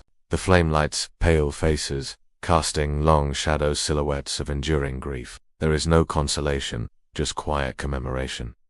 The forest stands solemn witness. Resilience crafted in cold. Finland's quiet stand resonated globally. A small nation resisted through acclamation, not in firepower, but in fortitude. Its forests and frosts became shield and tutor. Yet, resilience came at cost. Frostburn scars lingered long after the thaw. Veterans often spoke of shadows rather than battles. Widows tendered letters stained by ink and frost. Poems were tucked inside clothing against the cold, never delivered. Still, they rebuilt. They farmed thawed fields, celebrated under thawing skies, and raise children aware of the fragility of peace. Memory in pine and snow. Walk through a Finnish pine wood today and feel the hush. There is no intrusion, just whispering needles and chilled air. If you come across a simple stone, etched with, "Here he skied," toward while a tan vanished, or no name left, but his life ended beneath snow, you'll feel the quiet weight of memory. No fanfare, just breath and remembrance. Reflection in frost. There are no sweeping victories, here only paradox. Finland's stand was not in conquest, but in decency preserved. For every Soviet convoy left frozen in white, there was a poem left incomplete. For every silent forest, a missing life, rather than a name. Victory was not found in flags, it was found in dignity intact. It came not from empty territory but from resisting until giving failed to mean defeat.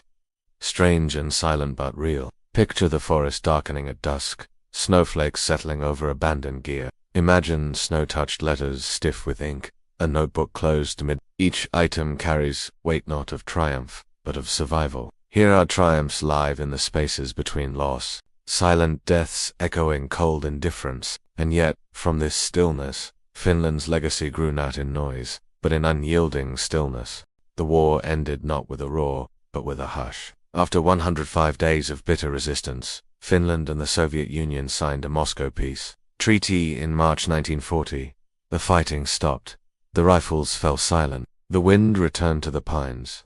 And yet, long after the last shell had exploded and the final ski tracks had faded from the snow, the Winter War continued to shape the thoughts and dreams of those who survived it and those who came after, because some wars leave behind not monuments, but moods, not speeches, but silences. The war that defined a nation. For Finland, the Winter War became more than just a chapter in its history books, it became a defining expression of its national identity. Though the war ended with territorial concessions to the Soviet Union, many Finns felt they had achieved a different kind of victory, the survival of their independence, their culture, and their dignity in the face of overwhelming force. Unlike the parades and public holidays of other victories, Finland marked its endurance in quieter ways. The forests that had once sheltered the resistance stood as living memorials. The long stretches of tundra, once dotted with silent watchposts and fireless camps, returned to stillness. And yet the memory of that resistance, the determination, the unity, the word sisu became the essence of this spirit. It's hard to translate. It means grit, resilience,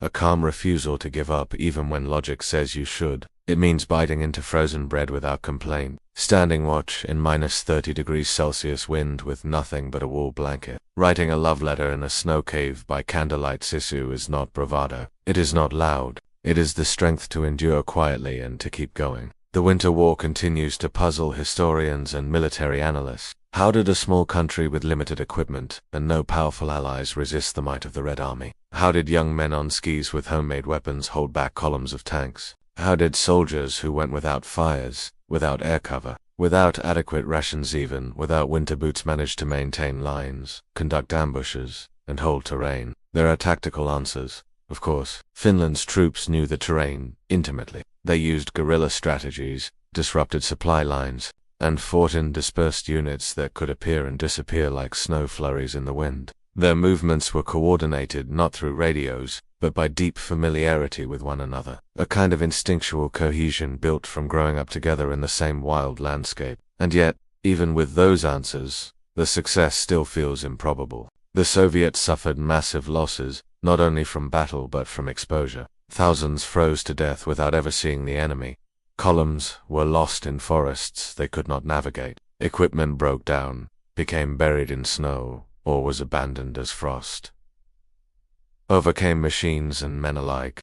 And this is where the mystery deepens, not into the mechanical or strategic, but into the emotional and symbolic. The silence of the forest, the breath of the soldier, suspended in the frigid air, the falling snow, gently erasing the lines between battlefield and wilderness. These are not variables a military can easily measure, but in the Winter War, they shaped the outcome as surely as bullets and maps. For many Finns, the Winter War was not spoken of often in the years that followed. Veterans were modest. Survivors gave few interviews. Teachers spoke of it plainly but not dramatically. It became, as some historians describe, a memory absorbed into the cultural marrow, a thing known more than said. You see it in Finnish literature, in sparse, direct prose that speaks volumes, in what it omits. In poems about lonely trees, moonlit patrols, and the weight of a borrowed rifle. In stories that end not with triumph, but with a long walk home through snow. You hear it in music.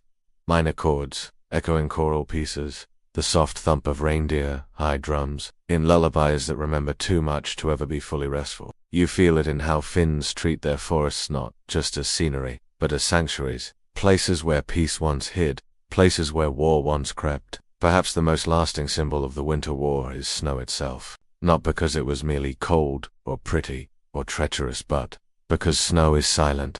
Snow falls without announcement. It covers wounds and footprints alike. It softens everything it touches, and it keeps secrets. The snowfall over the Karelian Isthmus, the whiteout winds over Suomussalmi, the snowdrifts that buried tanks and cradled bodies. This was the element that shaped the Winter War as much as any general. To this day, when snow falls over Finnish forests, one can imagine echoes of skis gliding softly through it, the hush of watchful men, the breath held in fear or faith. Now, as this chapter of our journey draws to a close, we return to where we began, to silence, to frost, to the calm breath of pine trees, heavy with snow. The Winter War was not grand in its scale. It was not long by modern standards, but it remains unforgettable precisely because it did not try to be remembered. It lingers because it whispered when history screamed, and in that whisper we hear something timeless: the quiet courage of ordinary people, the resilience of those who endure without glory, and the calm strength of those who carry the weight of the past not for praise but for peace. So, let this moment settle. Let the snowfall return, in your mind and in your breath. Let the skis pass silently beneath tall trees, never seen again. And when you're ready, we'll take one final step into the contrasts that defined not just this war. We'll explore how life differed for soldiers on opposite sides of the continent, and how geography, ideology, and supply shaped the human experience of battle. But for now, breathe. Let the silence hold you. Let the story sleep. And so, the silence returned to the Finnish forests. The snow no longer bore the hurried scars of ski patrols. The trees stood once more in still reverence, their branches heavy with memory. Fires no longer flickered behind frozen stones, and the muffled crack of gunfire gave way to the slow drip of melting ice. But the silence was not peace. It was a lull, a breath held by a continent still engulfed in flames. For even as the Winter War ended, the broader world did not rest. Across the continent, war churned on in steel and fire. Not in forests now, but in open fields and city streets, where armies in greater numbers clashed, not just for land but for vision, for supremacy, for the future itself. And it is there that we now gently turn our gaze to another front, a different rhythm. 2 trenches carved not into frost but into muddy hillsides. 2 uniforms not layered for sub-zero survival, but for the damp weight of western rain. 2 soldiers who fought in a different kind of exhaustion, not of isolation and snow-blind silence, but of constant movement, endless logistics, and the psychological burden of knowing your enemy was not only across a field, but sometimes above you, watching from the sky. As you lie back now, let the stillness of the Finnish snows remain with you a moment longer, and then allow yourself to drift to another place, another battlefront, another kind of suffering. Because while the Eastern Front was a theater of annihilation, the West had its own burdens, quieter in some ways, but no less lasting. In the next segment, we will explore these contrasts, the differences in how war was fought, and how it was endured, not to measure one tragedy against another, but to understand the full shape of a world torn apart and the quiet human threads that tried to hold it together. Let us begin, slowly and gently, our walk along the Western Front. The Second World War was not a single, unified experience. It was a web of fronts, of climates, of languages, and fears, and silences. And among its many threads, 2 fronts stood out not just in their scale or bloodshed, but in how differently they shaped the lives of the soldiers who walked them. We speak now of the Western and Eastern fronts, 2 great arcs of conflict that stretched across Europe, thousands of miles apart, and yet connected by a single war, unfolding differently on each horizon. Let us begin with a quiet image. Imagine yourself standing at dawn, somewhere near a hedgerow in northern France. The soil is damp, dark, with overnight rain. A single bird calls from a tree whose limbs sway gently in the morning wind. Behind you, rows of farmhouses, their roofs patched from older battles. Ahead, a field marked by tire tracks and faded shell holes. There is noise, yes, always noise, but between it all, there is space. You can rest.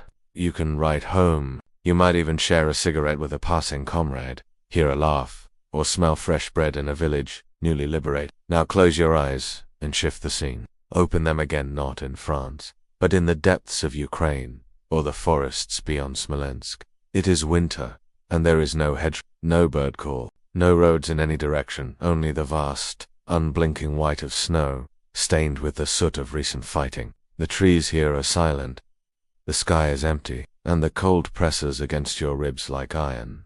It is not just a place where war is fought, it is a place where war lives, breathes, and refuses to let go. This is the contrast we must gently explore. The war in the West was often marked by movement, by the advance of columns, by the liberation of towns, by organized supply lines, and brief reprieves. The war in the East was an abyss, a grinding, ceaseless battle against both enemy and environment. And the differences are more than geographic. They are emotional, psychological, even spiritual. While one front passed through vineyards and roadside chapels, the other swallowed entire battalions in silent forests where even the wind dared not speak. One front carried the rhythm of campaigns, the press of media, the visits from generals. The other was shaped by hunger, by cold, by the absence of witnesses. It would be a mistake to rank them to ask which was worse. Suffering, after all, does not compete, but we can observe, we can listen, and in doing so, we can begin to understand the profound duality of this war. Consider the weight of anticipation. On the Western Front, soldiers might wait hours before an assault. They knew roughly when and where the fighting would begin. Their anxiety had shape, it had a timetable. But on the Eastern Front, battles had no such courtesy. A blizzard could hide an ambush, a thaw could swallow a tank. The war moved like breaths, sometimes shallow, sometimes ragged but never entirely still. And within this duality lies the war's deeper truth. The Western Front was televised, chronicled, and the Eastern Front, by contrast, was often forgotten in the West, shrouded in silence, spoken of only in whispers. Yet for the men who endured it, Soviet, German, Romanian, Polish, and beyond, it was a furnace of attrition, where time itself seemed to stop. Days became one long blur of mud, snow, and the aching absence of comfort. This is not a story of generals or maps. It is the quiet study of how the same war unfolded under different skies. One where boots sank into soft French earth, and another where those same boots froze solid by morning. And so, in this final segment, we invite you to follow the rhythm of contrast, to walk softly between fields and forests, to feel the weight of gear on tired shoulders, and to listen for the stories the terrain itself might tell. Because, while battles are measured in outcomes, the soldier's experience is etched in footsteps, and the ground beneath those steps was never the same. History often records the strategies, the orders, the treaties, and the battles, but beneath all of these, quite literally, is the ground, the terrain upon which all those decisions played out. The land was not merely a backdrop, it was a participant. It was merciless in its silence, stubborn in its resistance, and unrelenting in its impact. And nowhere was this more true than in the divide between East and West.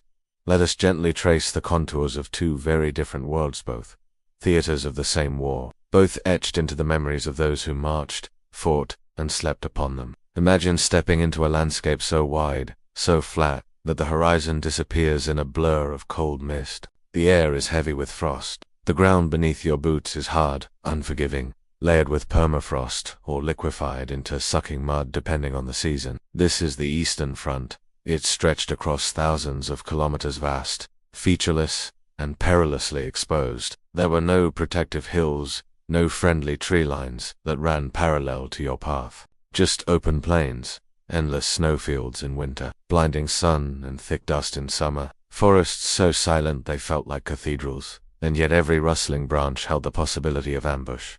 In the winter, cold was not a condition, it was a predator. It hunted through torn gloves, slipped beneath collars, made weapons brittle and minds sluggish. Eyelashes froze together, fingers lost sensation, then movement. Rifles had to be cradled under coats at night, or they'd freeze solid by morning. Canteens were kept against the chest, not for convenience, but to prevent water from turning to ice. And even then, many men drank snow just to quiet the ache in their throats. Boots cracked, faces peeled, The wind carried no sound but its own hollow howl. Letters from home, if they arrived at all, were stiff and curled at the edges, like paper that had aged too fast. And then, in spring, came the thaw. The frozen world dissolved into a mire. Tanks stalled midfield, their engines churning helplessly in waist-deep mud. Horses collapsed under their own weight, their legs unable to pull free. Men discarded gear just to move faster, and even then, every step was a negotiation with the earth. The Russians called it the Rasputit see the mud season, and it was every bit as feared as the enemy. Now imagine a different setting. You walk past a hedgerow in northern France, the sun just barely breaking through low-hanging clouds. The scent of turned soil hangs in the air. A church steeple marks the village you left behind, and for a moment, it might seem peaceful. But this, too, is war. The Western Front was more compact, more intimate. The land here was divided not just by geography, but by centuries of human history. Fields were bounded by stone walls, roads twisted through old villages, streams meandered through orchards and vineyards, and yet beauty could not protect it. Hedgerows, once prized for their pastoral charm, became natural fortresses. Soldiers had to fight for every field, crawling through brush, navigating ditches, never knowing what lay beyond the next rise. What looked like farmland was now a chessboard of ambushes and machine gun nests. The soil, churned by tanks and boots, turned to mud that clung to every surface. Helmets grew heavy with grime, rifles jammed with grit. Rain slicked everything, and when it stopped, the fog took over, thick, concealing, dampening, even the sound of foot. The villagers themselves bore scars. Some houses still had lace curtains in their windows, fluttering gently in the draught of shattered glass. Others had been gutted, roofs torn away like opened tins. A bakery might still stand with loaves frozen in the last moment before the shell fell. There were no front lines in the way people imagined. The war lived in alleys and attics, in barns and basements. Civilians moved through the ruins during quiet moments, and soldiers often slept in what had once been someone else's bed, beneath photographs of strangers smiling into a past that now felt impossibly distant. If the Eastern Front was defined by its cruel immensity, the Western Front was defined by its tragic intimacy. On the Russian steppe, soldiers lost their sense of time and space. Days blurred together. There was no beginning, no end, just an unceasing struggle against a land that seemed intent on swallowing them whole. Their battles were against distance, against weather, against the very possibility of being remembered. On the Western Front, soldiers could name the villages they passed through. They could point to a farmhouse, a tree, a bridge, and yet, this familiarity came with its own pain. The contrast between what was and what now was became sharper. Every ruin had a name, a story. Every destroyed street had once been someone's home. Both landscapes shaped their men. They altered their endurance, their imagination, their nightmares. A man who survived the Eastern Front carried in him the silence of a blizzard, the weight of a journey that seemed to go nowhere and everywhere all at once. A man who survived the Western Front carried in him the memory of doors without homes, the sound of rain on broken glass, the face of a civilian he couldn't save. Let your breath slow now. Feel the stillness settle. We've walked these two worlds through frozen plains and muddy lanes, through bombed cities and buried trenches. We've seen how the land itself became a battleground not just of armies, but of memory and meaning. In every war, there are enemies that carry no weapon. There are foes you cannot shoot, cannot predict, and cannot escape. Enemies like cold and rain, like the dry choking air of summer, or the black mud of autumn. They press in, constantly silent, merciless companions to every soldier's journey. And across both the Eastern and Western fronts of the Second World War, the seasons themselves became part of the battlefield. As we drift slowly now into this reflection, let us explore how climate became a shaping force and unspoken commander guiding the pace of combat, influencing morale, and humbling the plans of men. To fight on the Eastern Front was to battle not just opposing armies, but the land itself. The seasons did not pass. Here they arrived violently, with force, with certainty. Summer, the unforgiving furnace. Summer on the Eastern Front could be deceptive. At first, the long daylight hours seemed a gift, an opportunity to push forward, to make progress. But the heat was punishing. Soldiers sweltered inside heavy wool uniforms. Helmets grew hot to the touch. Sweat pooled beneath collars and ran into eyes. The air hung heavy over vast open plains, shimmering with heat distortion. Water became a precious resource. Rivers dried into slow trickles. Canteens warmed in the sun, offering no relief. Some men resorted to drinking from ditches, from stagnant pools, risking illness just to quench thirst. Others collapsed from exhaustion, not from bullets, but from the brutal sun. Dust was everywhere, caught in boots, lining throats, filling noses and lungs. The dry earth kicked up under tank tracks and marching feet, turning whole columns into ghostly silhouettes behind clouds of grit. And then the warmth was gone. Winter, the long siege of cold autumn, came briefly, a damp murmur. But winter, when it arrived, slammed shut like an iron door. The drop in temperature was swift and cruel. At night, the snow began to fall quietly at first, gently, and then heavier ceaselessly.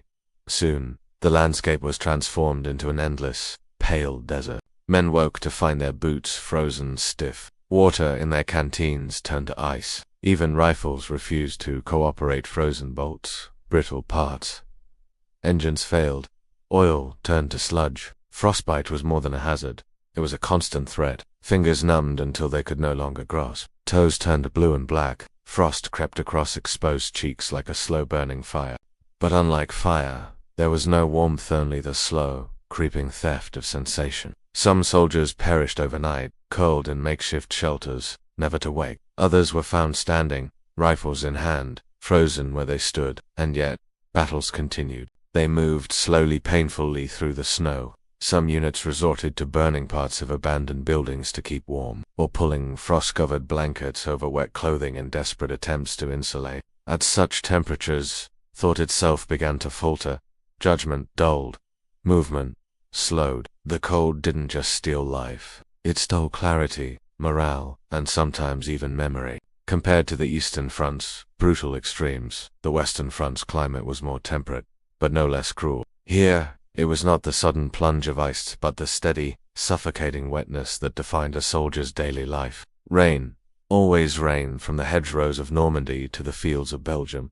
The war in the West was wrapped in rain. Fell in sheets, then in mist, then in cold, steady droplets that clung to skin and fabric. It turned roads to rivers. Fields became swamps. Trenches filled like bathtubs. Uniforms were always damped. Socks never quite dried. Boots pulled at the earth with a heavy, wet slurp. Everything was muddy food. Maps, hands, hair. And once the wet had seeped in, it was almost impossible to expel. Diseases followed the damp. Trench foot, respiratory infections, skin rashes. Soldiers learned to keep dry socks close stuffed into their coats, hidden beneath helmets, anything to keep their feet from falling apart in the filth. Some described the Western Front not as a war, but as a long slog through a world made of water and mud. Spring and summer, brief respite.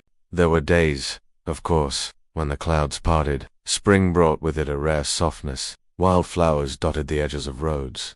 The air, though still sharp, carried hints of warmth. Some soldiers wrote letters home about birdsong, or how the sky reminded them of places they once knew. There were rare moments of peace, when the weight of the war lifted, if only for a breath. And then, the summer sun warmed the backs of those advancing through fields of wheat. The days grew longer, and Maralif only slightly rose with the temperature. Dust replaced mud. For a time, the war felt different, almost survivable, but the comfort never stayed. Come autumn, the rain returned, and with it, the heavy weariness that soaked not just clothes but spirits. For soldiers on both fronts, where there was more than background, it was story. It was calendar. It was enemy and companion alike. The cold on the Eastern Front was a teacher of silence. It demanded stillness, endurance, sacrifice. The wet on the Western Front was an eroder, breaking men down not in one blow, but with the slow grind of discomfort, disease, and despair. And, throughout it all, the seasons turned, relentless, indifferent. Some men marked time by the shape of leaves, others by the weight of blankets, still others by the tone of the sky at dusk, wondering, always, if they'd see another season come. And so the soldiers endured, through winters that froze tears in place, through rains that blurred maps and dreams alike, through summers that seared and autumns that wept. They carried rifles in one hand and the burden of time in the other, because war, in all its fury, never moved alone. It marched beside the wind. It crept in with frost. It swelled with the rain, and it left behind not just scars but weathered souls, shaped forever by the quiet, pitiless turning of the year. War is often remembered through its battles, but soldiers, more than anything else, remember the spaces between them. The long, uneven stretches of waiting, of walking, of watching the sky, or a tree line, or the way frost curled on the corner of a letter. In these hours longer than any charge, quieter than any shelling, the true rhythm of a soldier's life pulsed. It was a rhythm built not on strategy or triumph, but on routine, on habit, on whatever could be salvaged from each day to preserve the shape of humanity. And across the two great fronts of the war, those rhythms took very different forms. For many Allied soldiers, especially Americans and British troops advancing through France, Belgium, and into Germany, the Western Front allowed for occasional moments of rest, of structure, even of reprieve. Letters and connection mail, when it arrived, was a lifeline. Soldiers unfolded thin sheets of paper like treasures. A letter from home, even delayed by weeks, had the power to warm the coldest night. Some read the same letter dozens of times, the paper growing soft at the creases. The handwriting of a mother, a brother, or a girl back home became a prayer of sorts, something to hold on to when everything else was loud and uncertain. Letters weren't just about news. They were time machines brief, returns to kitchens and porches and sidewalks, to a world before. Small comforts packages sometimes arrived, filled with small luxuries, warm socks, bars of soap, tins of sweets, or instant coffee, chewing gum, razor blades, cigarettes. These weren't necessities, but they helped soldiers feel a little more human, a little less forgotten. Warm meals, when available, made all the difference. A hot stew, a real loaf of bread. Soldiers might sit in silence around a mess tin, not speaking but grateful, in their own private way. Entertainment trickled through the lines in the form of USO shows or portable record players. A familiar song, a moment of laughter, a reminder that joy, however faint, still existed somewhere. Some troops were even granted occasional leave-short trips to nearby towns, quiet evenings in makeshift pubs, or time spent walking alone in fields that weren't filled with mines.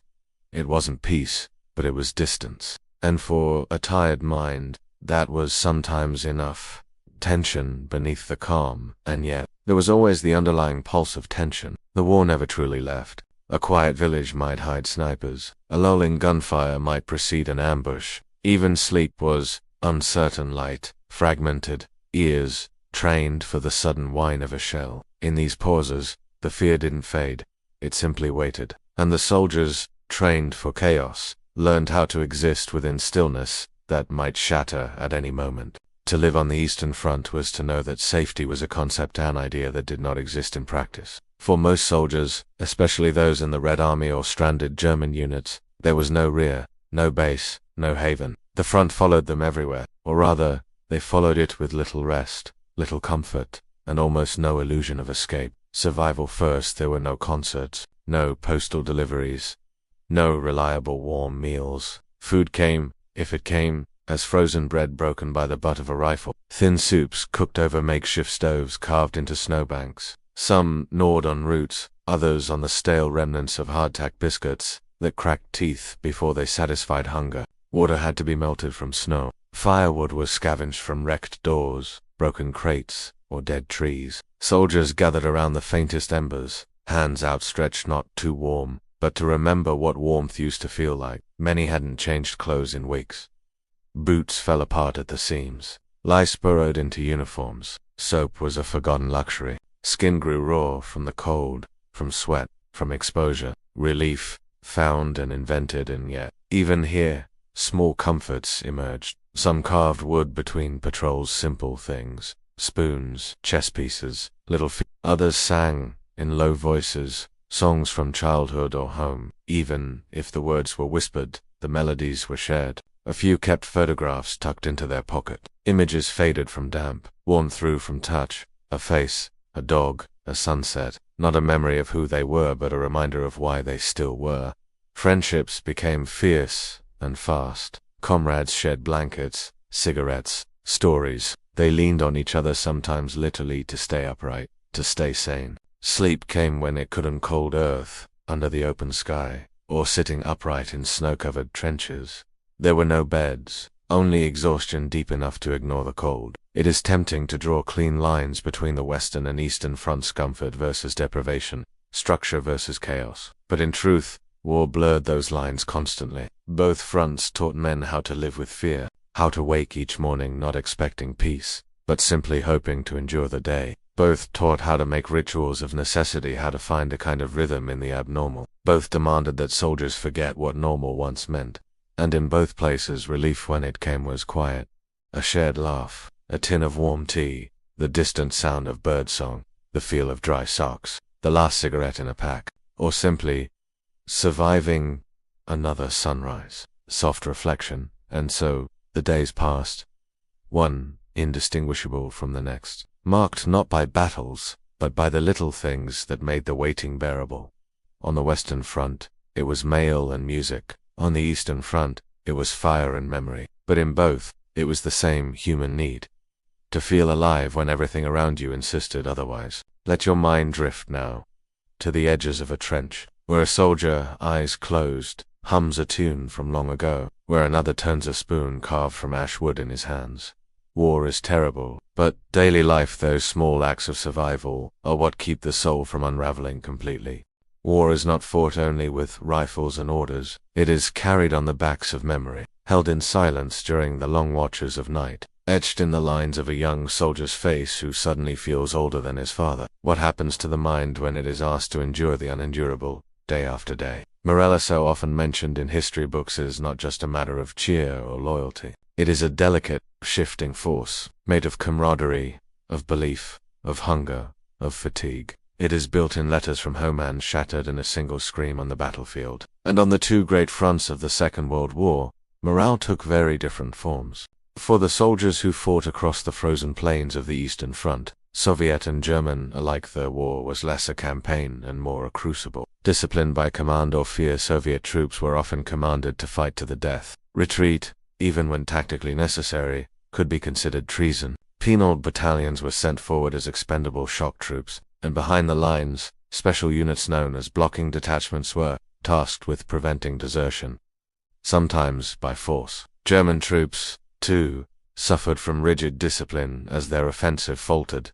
Executions for cowardice, summary punishments, desperation disguised as order. But no command can fully contain what exhaustion does to the human spirit. As the war dragged on, mass desertions on both sides increased, not out of cowardice but of collapse. Bodies could still march, but minds wandered, and hope dimmed. Coping in silence, many soldiers stopped speaking, not from defiance, but from emotional erosion. They wrote poems, short, broken verses scratched into notebooks with cracked fingers. They drew tiny pictures in the margins, a cabin, a cup of tea, a dog remembered from childhood. These weren't expressions of rebellion. They were quiet, like anchors in a world that no longer made sense. Some Soviet soldiers kept tiny icons or family photos, pressed flat between pages. Some German troops wrote letters they never intended to send, just to remember what words used to sound like when not shaped by orders or fear. And still, they marched. Still, they dug trenches. Still, they fought. But inside, many were no longer whole. On the Western Front, where terrain allowed for more organized lines and supplies flowed more regularly, morale took on different characteristics. There was still fear, still wounds, still grief. But there was also rhythm, structure, as Salvation troops often rotated between frontline duty and rear positions. There were systems for rest, field hospitals, mobile kitchens, chaplain services, recreational tents. Even something as simple as standing in line for coffee helped restore a sense of normal life. For American and British soldiers, access to music, magazines, and cinema served not only as distraction but as connection. News from home, a shared joke, a familiar tune. The mind could exhale, if only briefly.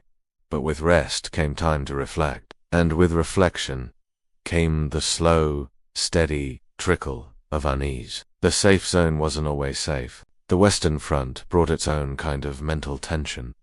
The unpredictability of death in seemingly safe places. A soldier relaxing in a farmhouse one day might be shelled the next. A jeep ride into town could end in ambush.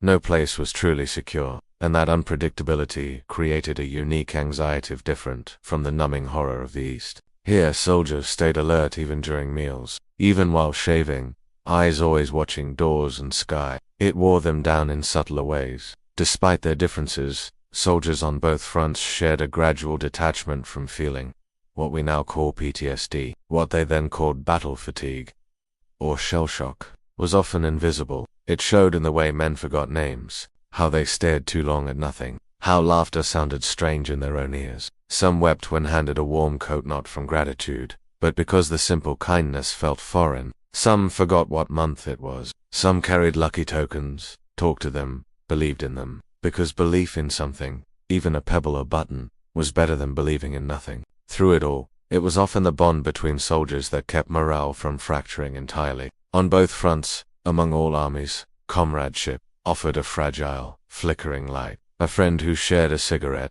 even when rations were low, a hand on the shoulder during a moment of fear, the act of saying, "I'll watch while you sleep," not orders, not medals, but quiet human moments and spectacular, unrecorded that stitched the spirit back together, day after day. And so, across mud and snow, rain and ice, the human mind endured. It broke, it mended, and sometimes it simply floated above the gunfire, beyond the trenches, into dreams of home, or nothing at all. And now, as you settle into your own quiet place, consider how these men separated by miles and language and ideology shared the same fragile truth.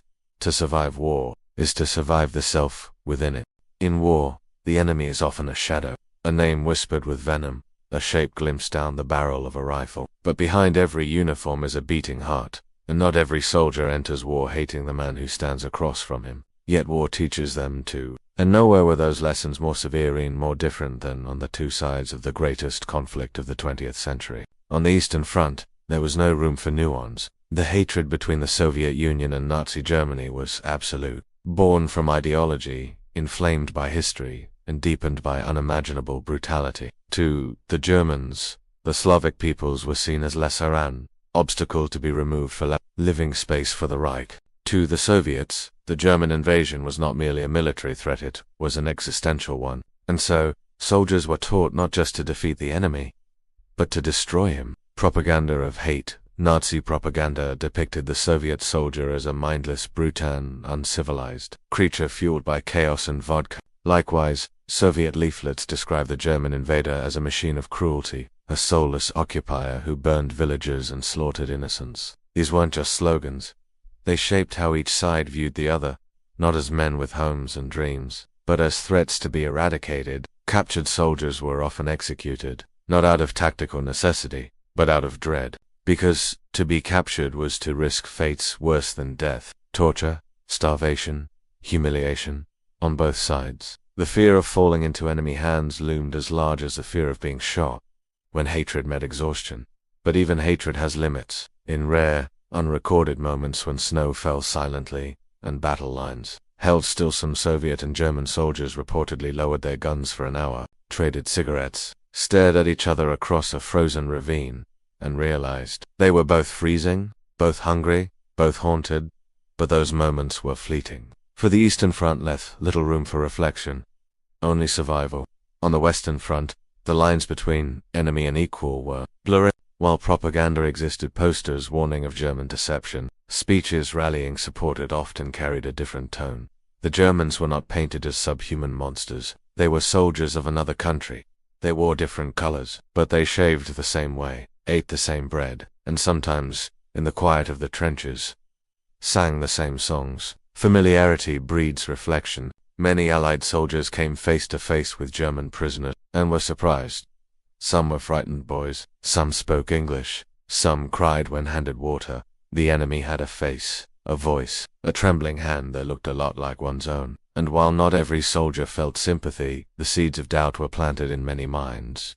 Could it be that the man I am supposed to hate is simply me in a different uniform? Unexpected acts of kindness. There were stories, quiet, unglamorous, and often untold, of humanity slipping through the cracks, of German medics tending to Allied wounded, of American troops helping disoriented enemies, of small truces agreed with nods and gestures in no man's. In one winter forest, it's said that a German soldier tossed chocolate toward the Allied line, and someone tossed back a can of meat, not because peace had broken out, but because war, in that moment, had paused.